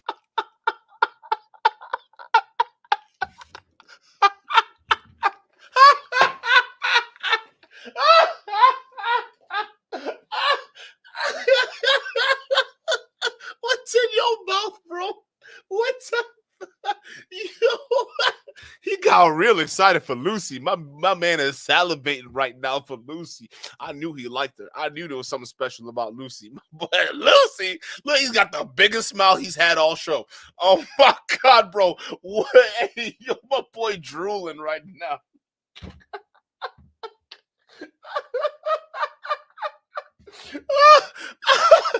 Oh my God, Chad, I don't know if I can endure this, bro. This is too much. This is too much. Yes. I've never had a negative interaction with a female. I don't ever. think she was a fan. I think she I was. would categorize that as a negative interaction. Well, she seemed to follow me around for a long time. I think she was a little bit. There are lots of obsessed. women, Andrew. There are lots of women I know personally. There are lots of women who find you incredibly offensive. I don't think so. Right? It's their right to.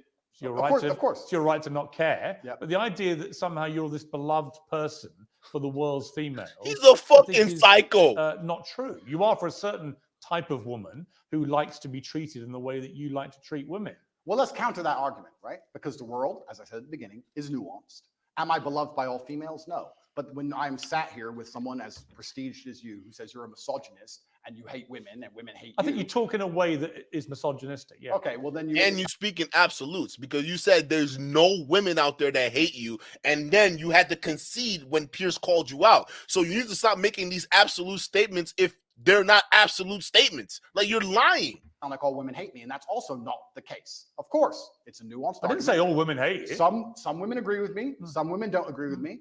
Now it's a nuance. Before you said all women loved you. Now it's just, oh yeah, Piers, you're missing the nuance of my argument. Like, of course, I'm a super big brain genius. Of course I get this. Like, yo, this guy, something's wrong with him, bro. Like, listen.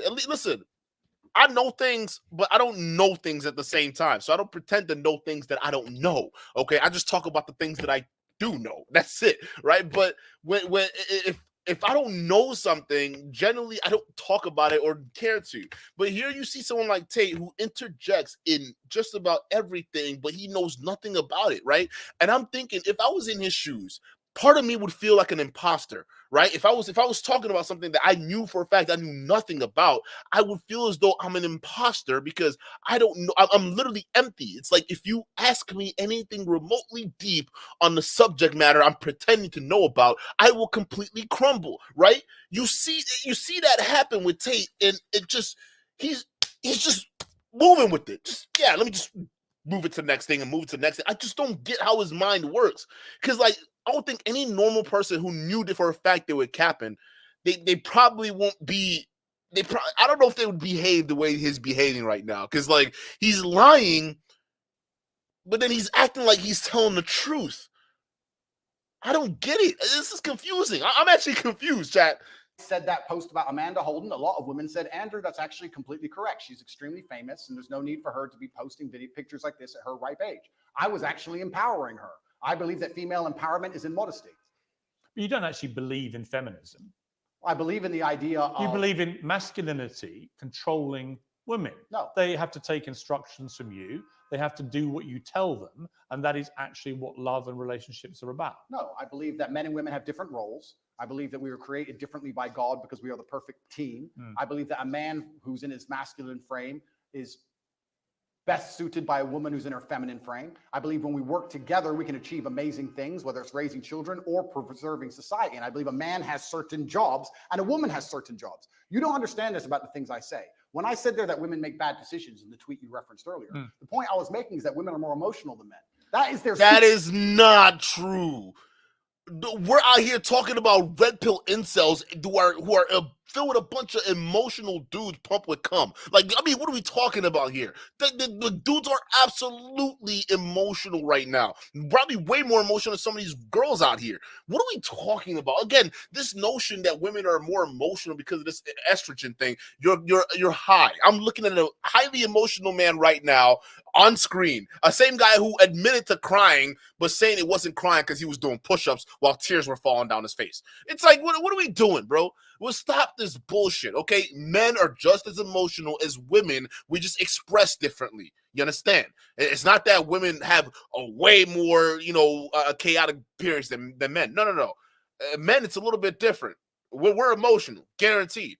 I would say sometimes even worse, especially with some of these dudes that can't control their anger problems. But again, these incels don't see anger as like an emotion. To them, it's something different, right? It's just so weird. They think emotion for them is like, just crying and eating ice cream or whatever stereotypical things they think women do when they're at home or some shit. But like, this is crazy, bro. Superpower. That is fantastic. That is a great thing. I love female emotionality. In the tweet before you tried to use against me, I was talking about how I love a woman to be happy all the time, smiling all the time while I'm stressed. I love female emotionality. The reason women are better with children, is because they're emotional. That's not it at all, bro. That is not it at all. What the fuck, bro? Oh my God, that's not it. Men are emotional too. We have emotions. It's just idiots like you are against men expressing that freaking emotion. Isn't that what it is? Because you basically just made it seem like though it was a bad thing for men to express themselves crying, right? That's crazy. Like, you alone in your prison cell, I think that's a perfect moment for you to cry, right? If you want to be masculine about it, yeah, but still let it out. You pretending that holding on to all of these demons and having no sense of release, not talking to anyone, not having any vices, you expect us to believe you're normal? Bro, you're the kind of person I would stay away from. Like, if you got all these problems and there's no outlet for you, to me, you're probably a serial killer. Because if I don't see you engaging in other activities that could be an outlet to let off some stress, and you're out here talking about, I'm going to take it in stride because I'm a man. Yeah, bro, you probably killing somebody on the side. I'm going to just throw that out there because I don't trust people like that, bro. This guy is insane. And before you, Duke, you're being far-fetched. He lives next to a cemetery, and we watched the video where a Common Sense Septic played of Vivian, his girlfriend, talking about, I've seen people get choked out before until they died, and she was just bobbing her head. Like, who did you see get choked out? What woman did you see accidentally die getting choked out during sex? What is she talking about, right? I mean, think about it. This guy, listen, if you don't have an outlet, we need outlets. We need vices, okay? The world is getting stressful every single day. We got to find ways to let it off, okay? And we got to be responsible about it. But when you're like this dickhead who's saying, no, I'm just a stoic wall that takes in everything and leaves out nothing, you're going to be, bruh, I don't know what to call it, but you're going to lose your mind. Superpower. That's not what your tweet said. In a position, you're not even remembering what you wrote. Of course it is. I said women are more emotional than men is exactly what I said. I'm saying that is a fantastic thing, but there is no light without dark. So in certain situations, the emotionality is positive. In certain situations, the emotionality is negative. We can also argue the same for men, because what happens with me is everyone tries to gender my arguments. We can actually argue the same with men. Stoicism. Male stoicism is positive in certain scenarios. It can be negative in others. We can come across. It barely exists. Male stoicism is more like a temporary thing, right? We're feeling something at all times. At all times, it's like a wave. It's always flowing through us. It's just how it is. One moment we're in one state, and next moment we're in the other. There's no way you're in a stoic state 100% of the time. That just doesn't happen. Okay, and people who claim that they're doing it, it's cap. Look at this shining example for a second, right? Does he look like he's stoic to you? Does this look like a shining example of a stoic man. He looks like he's freaking out over here. Okay, so stop it with this stoicism y'all are trying to do. Listen, yeah, it's good to be calm and in control and of yourself in certain circumstances, but come on, bro. Like, let's just be real here for a second. This guy is the exact opposite of what he's trying to get out there, and you're trying to make the argument for stoicism. Shut up. Cross as unempathetic or not care because we're stoic. I mean, I know but in people, certain situations it benefits. I know us. people who've told me that their kids who are in their late teens, they're at schools where the name Andrew Tate is banned. Nobody's allowed to mention your name because the teachers think that your brand of masculinity is so toxic. They are seeing a immediate effect on the way that young men behave, and not in a good way. It's not only that. It's like all these guys who are preaching this kind of lifestyle in terms of relationship and money and all that stuff like that, you're seeing an immediate backlash because a lot of young men who adopt the red pill, they instantly break up with their girls. Like the relationships they used to have, it's over. Because again, the red pill is designed for you to basically separate yourself from the other gender. They're designed to teach you to see women as less than. You got to think about that, bro. These guys have problems. Yeah. Well, I am actually genuinely concerned by the fact that I've been banned from schools when I do nothing but preach masculine strength and excellence. But then if you actually understand how the society is going and how the world works and all the insanity they're trying to push on all of us, I can understand why they banned me because I speak the truth. If I was wearing a wig, Piers, and lipstick and telling young boys to remove their genitals, would I have been banned from schools? No. They would have said, no, you can say his name, no problem. No matter how big I got, if I had a wig on and lipstick and I had been castrated medically, I would be allowed to talk to the young boys. But as soon as I say you're supposed to grow up and get big and strong, and if your wife doesn't want a job, you need to pay for it. It's your job as a man. You better find some money. But that's not it though. That's not what you're saying. You're out here talking about how dumb women are and how the lack of agency they have, and how they can't take care of themselves. And you're putting pretty provocative things out there. That's just what we see on Twitter. We're not even counting what's in the war room or hell, what they found on your goddamn hard drives or WhatsApp messages. So again, he's got a point.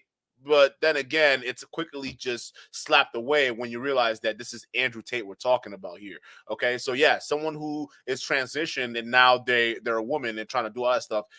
If they're trafficking girls using Loveboy method at the same time speaking in schools, I'd have a big problem with that, right? It's like this person is a horrible role model because they're out here on the internet bragging about how they're trafficking all these types of women, but they're not.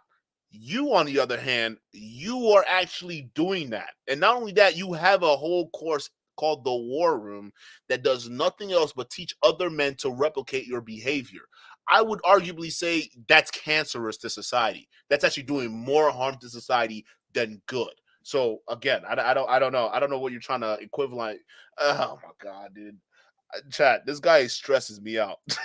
I'm public enemy number one. Garbage. On that last point, you don't say if a woman doesn't want to work, a man should take care of it. You say a woman shouldn't work. I say my woman won't work. Right. I'm talking about my personal experience. I said any girlfriend of mine, because I'm in an extremely fortunate financial position. I was before Romania took everything, of course. I have hundreds of millions of dollars. So because I am in my position. Whoa. I thought they only got 17.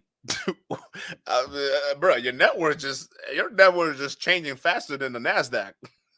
What's going on, bro? At first it was 17 million. They got all of it. Now you're talking about I got hundreds of millions of dollars. Which is it? Is it 17, 10 million, or hundreds of millions? Bro, this guy's a liar through and through, bro. Would not want my woman to work. I think there's more important things she can do. If you have hundreds of millions of dollars, where you said you had a worth of 17 million. Oh, Piers. Yo, Piers Morgan. I love this guy right now, bro. Hey, this is journalism. I mean, bare minimum. So because I am in my position, I would not want my woman to work. I think there's more important things she can do. If you have hundreds of millions of dollars, where you said you had a worth of 17 million. No, I said they took 17 million. So no. You said they took everything. Whoa, no. You said they took everything. I heard everything. You said everything. Piers heard everything, right? You said they took everything. You said you were broke. Even when they were he was asking you how do you feel, would you feed yourself, right? You were talking about I just find a way, right? So now all of a sudden, fast forward towards the end of this segment over here, you're saying, no, it's just the money they took. Oh my God, bro. Like, talk about self-snitching. Pierce is probably like, got him. Got him. And guess what? Now when you go to trial, they're going to be like, all right, what else do you have that we didn't take yet? Because we heard on Piers Morgan show, we only took 17. And apparently there are hundreds on the left. This guy is such an idiot, bro. Like, again, he's either lying or he's lying. There's no two ways about it. He's lying. This is what it is. I can't think of anything else. The rest. They must have taken it. I think they have it. Or maybe I lost it. I think I lost it. You've never had hundreds of millions of dollars. Of course not. Thank you.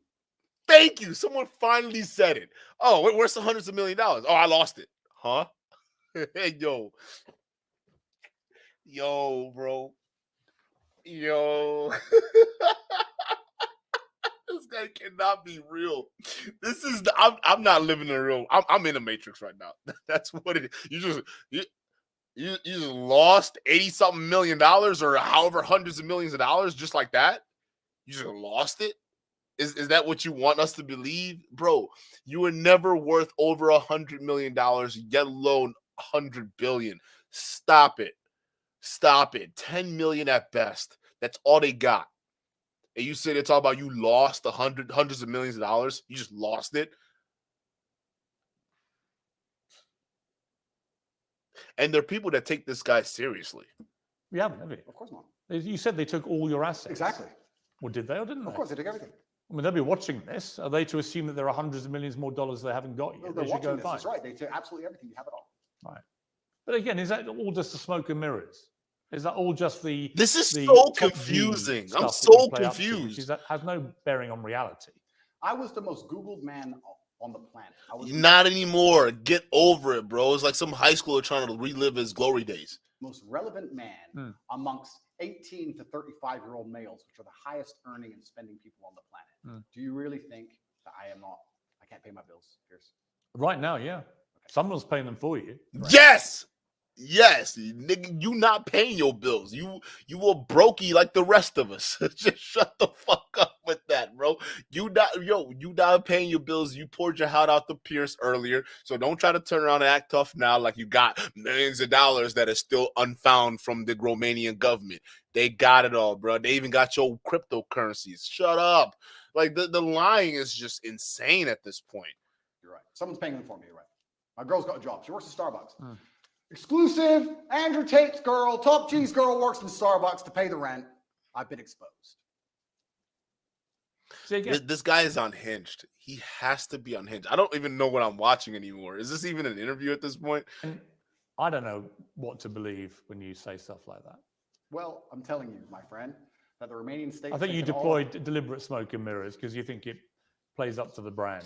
He really thinks it's helping him out too. He has no idea he's digging an even bigger hole. In state have taken all of my money and I'm just, getting by. Mm-hmm. That's what's happening. Something wrong with this, bro. I think that like I said, I would be completely honest. I think a lot of what you say, they should be hearing. Yep. And I've tangible proof every day when I walk around that they are listening to everything you say. Yep. But there is other stuff you say where I don't want my sons, especially in that impressionable late teenage, to be listening to that. Correct. And that's a very... And I don't want my daughter to grow up and think that actually her only success in life will come if she's at home as some kind of servant to her man. Well, that won't be her only success, but that's a very professional question, and I'll give a very professional answer. I have a massive responsibility. With great power comes great responsibility, and I understand that young men do listen to everything I say. I do think I say good things, but you also made a very pertinent point there. You talked about the impressionable age of a teenager, and it's very easy for a teenager with their hormones and their lack of life experience to take the things I say and weaponize them and use them in the incorrect context. However, that is not my fault. You could argue that... What? You are the one influencing them. How is that not your fault? You're responsible for that shit. What are you talking about? Just the avoidance of responsibility is insane with these people. 18-year-olds can look at anything on the internet and misunderstand it. You could argue that all of this transgender garbage and all of these rappers talking about killing each other and all these drill artists talking about stabbing their enemies. I blame them too. I think drill rap is the worst thing that happened to black neighborhoods since crack. I'm serious. Because now we got more young kids killing each other. Some of them are even family members. And we got more kids selling drugs, and especially with this fentanyl shit, that's killing neighborhoods. We're like sterilizing the black population over here. And it's doing through the music. So we call that shit out. But you know what else we call out? Idiots like you who are engaging in criminal behaviors like trafficking women, all right, and thinking that they can sit here and talk about good message to young men. We call you out too. You're no different than the scourge that has been unleashed on this world. You're part of that horseman of apocalypse. You're degeneracy that you've been putting out there, and y'all are screaming the end of the world. You are part of it, bro. You hooked so many young men up to porn. It's not even funny. They came through your connection. And you're gonna turn around talking about, I got the antidote. I'm the Messiah. Say I'm here to save you. No, you not. You a devil. You were just out here selling OnlyFans, bro. Get out of here. This guy is insane, bro. Could be misunderstood by a 16-year-old. I agree.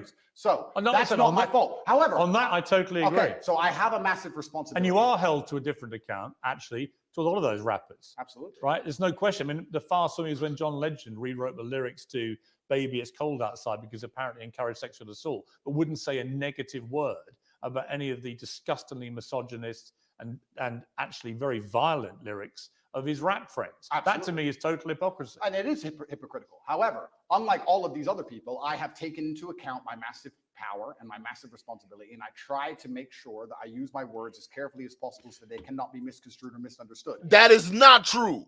He just read off like 20 tweets of yours. Not even, it was like 3. Okay, and you didn't even want to take accountability for him. You tried to just explain him away.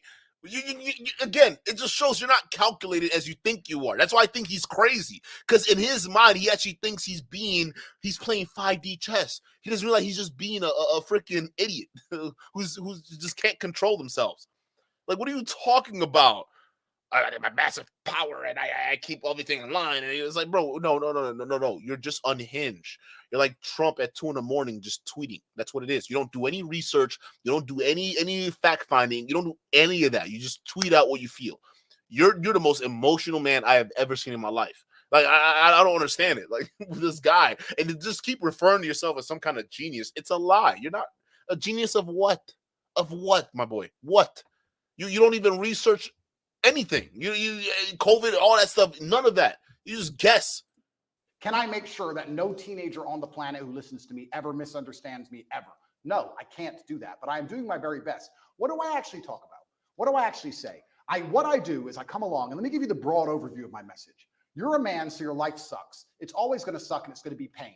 You're going to do nothing but suffer. You're going to suffer as a nobody, or you're going to suffer the pain it takes to become Actually, great. most men don't have that. But that you're going to suffer as a nobody, because trust me, nobody's suffering. Or you're going to suffer the pain it takes to become great. Life is not supposed to be a happy.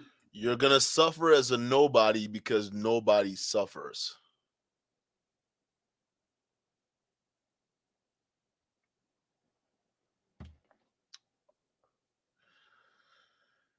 Buddy, at this point, existence watching this video is suffering enough, bro.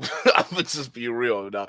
No, that again, first of all, that's not just the only mission in life. Okay, it's challenges, not suffering. You can see it as suffering, right? But it's a lot of just series of challenges that people go through. Men, women, all, even kids alike. There are a bunch of challenges, and all throughout the steps of the way, most people don't make it. There are people who can get into middle school right now and they couldn't make it past that because they got picked on and decided to take their own lives, right? So again, to even make it to adulthood is a miracle in itself, right? Because there's so many things out here in this world that's trying to get at you. It's not even funny. So again, it's not just about suffering. It's about survival, and it's about finding those little pockets of happiness and fulfillment along the way. It's not a race to see who's going to be the richest person. It's about enjoying and serving the people you meet along the way. That's really what it means. Just being there for people, just bragging about what you have and trying to get everybody enticed about your lifestyle. You haven't really lived or amount to anything in anyone's eyes that's anything redeemable. You're going to be always known as the guy who pimped out a lot of women and went to prison for it. That's it. Your legacy is in the dirt, my boy. Take that old shit you're spewing and just throw it in the trash, because you know for a fact that's not why you're being busted up right now by the Romanian government. It's because you're a fucking trafficker, bro, and they got 70,000 pages of documents to prove you that you are a trafficker. So the fact that you're saying all of this, right, try to pretend that you're trying to save people, it's a complete cringe cope, bro. Like, stop. It just, at this point, I don't know who is taking you seriously. It's like, It's like, why? They could just go flip up their videos online of you basically saying you don't give a fuck about the men you schemed money off of. You said that out of your mouth. You don't care. You don't regret it. So, again, what? Picnic, you're supposed to get up, work hard, dedicate yourself, get strong, get rich, go through whatever it takes to become somebody of significance. That's my overall message, and I believe it's a positive. You're going to get rich to be happy. No. In fact, most of the super rich people I know in life are incredibly unhappy. Really? So you're setting a kind of false dream. Well, yeah. A lot of rich people are miserable. Have you ever seen a rich person and a lot of people who have very little money can be very happy. Have you ever seen a rich person give their money away? Yes. Yes, of course. Okay. Do you give all your money away? Will that make you happier, Piers? I don't. Do you want the Romanian state to take it all? I didn't smile that day. I'm sorry. Isn't like a bunch of these rich folks like wasn't Warren Buffett donating most of his money to a trust fund as soon as he's done, or some university somewhere? A lot of these billionaires, bro, they're giving. First of all, it's a nice little loophole for them. But second of all, yeah, bro, they giving out money like that. So again, what are you talking about, bro? Just because your broke little $10 million ass ain't trying to be stingy over here, don't mean people with actual billions are as stingy as you, bro. Okay, because your little pocket change compared to what they got doesn't mean anything. So this guy is just grasping at straws right now. And let me tell you that the reason I tell about men to become financially successful is for two reasons. One, because you have a job as a man to protect and provide, and you can do new. I'm done. I'm provide and protect shit. Meanwhile, men can't even join the military, or not can't. Most of them aren't even qualified to because they're too out of shape. What are we talking about here? We got blue collar jobs that are not being filled. These are the jobs that hold up society. We don't see the men. We're out here searching for them. We don't see them. Where are they? They're in Andrew Tate's courses trying to go ahead and get rich quick. Like, what are we talking? You guys aren't building anything. You're LARPing off of people who are actually in the real world. And the people in the real world, they're not paying attention to you losers out here. Just being real. Okay, get into your thick scrawl. Stop riding off of the shoulders of other people and go do your own goddamn work. Okay? Again, I'm done with this. I'm sorry. I didn't know it was going to be so frustrating. I lost so many brain cells today. I can't even think. My boy said a lot of things that were completely just untrue and baseless. And it opened my eyes because I did not expect Tate to be this unhinged, right? Because I actually thought like he did a lot of these things to try to control his image. But now I'm thinking, no. This is probably just him lashing out because he's insecure and he's getting called out. Think about it. How do you say something sarcastic and then say you're serious about it in the same sentence? Huh? That don't even make any sense. It's like you aren't making sense at all. But then we got millions of men. Chat, I don't think you understand. We have millions of men who are listening to this guy and think he's saying some kind of truth. Meanwhile, we just watched him for over an hour basically just unravel. That's what I saw. I didn't see an interview. I saw unraveling. Okay, so you let me know in the chat. I'm done with this show, chat. Let me hit up the 1 and 2 squad real quick. Shout out to y'all for being here. I appreciate it, y'all. Let me know what y'all think, okay? Because I'm actually genuinely struggling with this. Put a 1 if you think that Andrew Tate is doing this whole persona of Andrew Tate. You think it's just a character, right? You think he's actually faking this, and he has no other choice but to stay in character, kind of like the Liver King, right? Or put a 2 if you're kind of having the same realization I'm having right now, where you're like, oh, I thought he was a control freak about his image. That's why he was doing all these things. Now, based off this Piers Morgan interview, I'm starting to think he's actually crazy, right? I think he actually has problems. I mean, and even him just saying, I don't go to therapy. I don't talk to anyone. He doesn't do anything for it. He doesn't have any vices or anything like that. He's just there. Yeah, bro. There's something wrong. It's so wrong. I don't trust that. Well, let me know what you think. I'm putting a 2 in the chat. Hold on, what my 2 at? Let me put a 2 right now in the chat, bro. This guy is crazy. This guy is insane. He's lost the plot. But chat, let me know what you think, and I'll be back at it again with another video. You already know how it is, man. But man, we should probably react to his part 2 because there's a part 2 that came out. But we'll do that on a different stream because that one, he's talking about Palestine and Israel, and that's probably going to be a whole nother thing because, he's a dummy, doesn't know what he's talking about. And the thing is, a lot of people, what you got to understand about this conflict is we shouldn't be even looking at it on sides, Israel, whose side of your Palestine or whatnot. You should be against people dying, period. Just no death, right? And realistically, if you're against that, then you'd be going after the powers that be that do that, which is not Israel, it's Qatar and the United States. We gotta talk about that, right? So there are a lot of things that is happening here that a lot of people don't understand, but we get too emotional about it. And it's like, again, at the end of the day, a year from now, you're gonna forget about it and move on to the next thing that makes your pickle tick or whatever the fuck it is, right? And it's just sad to see people getting.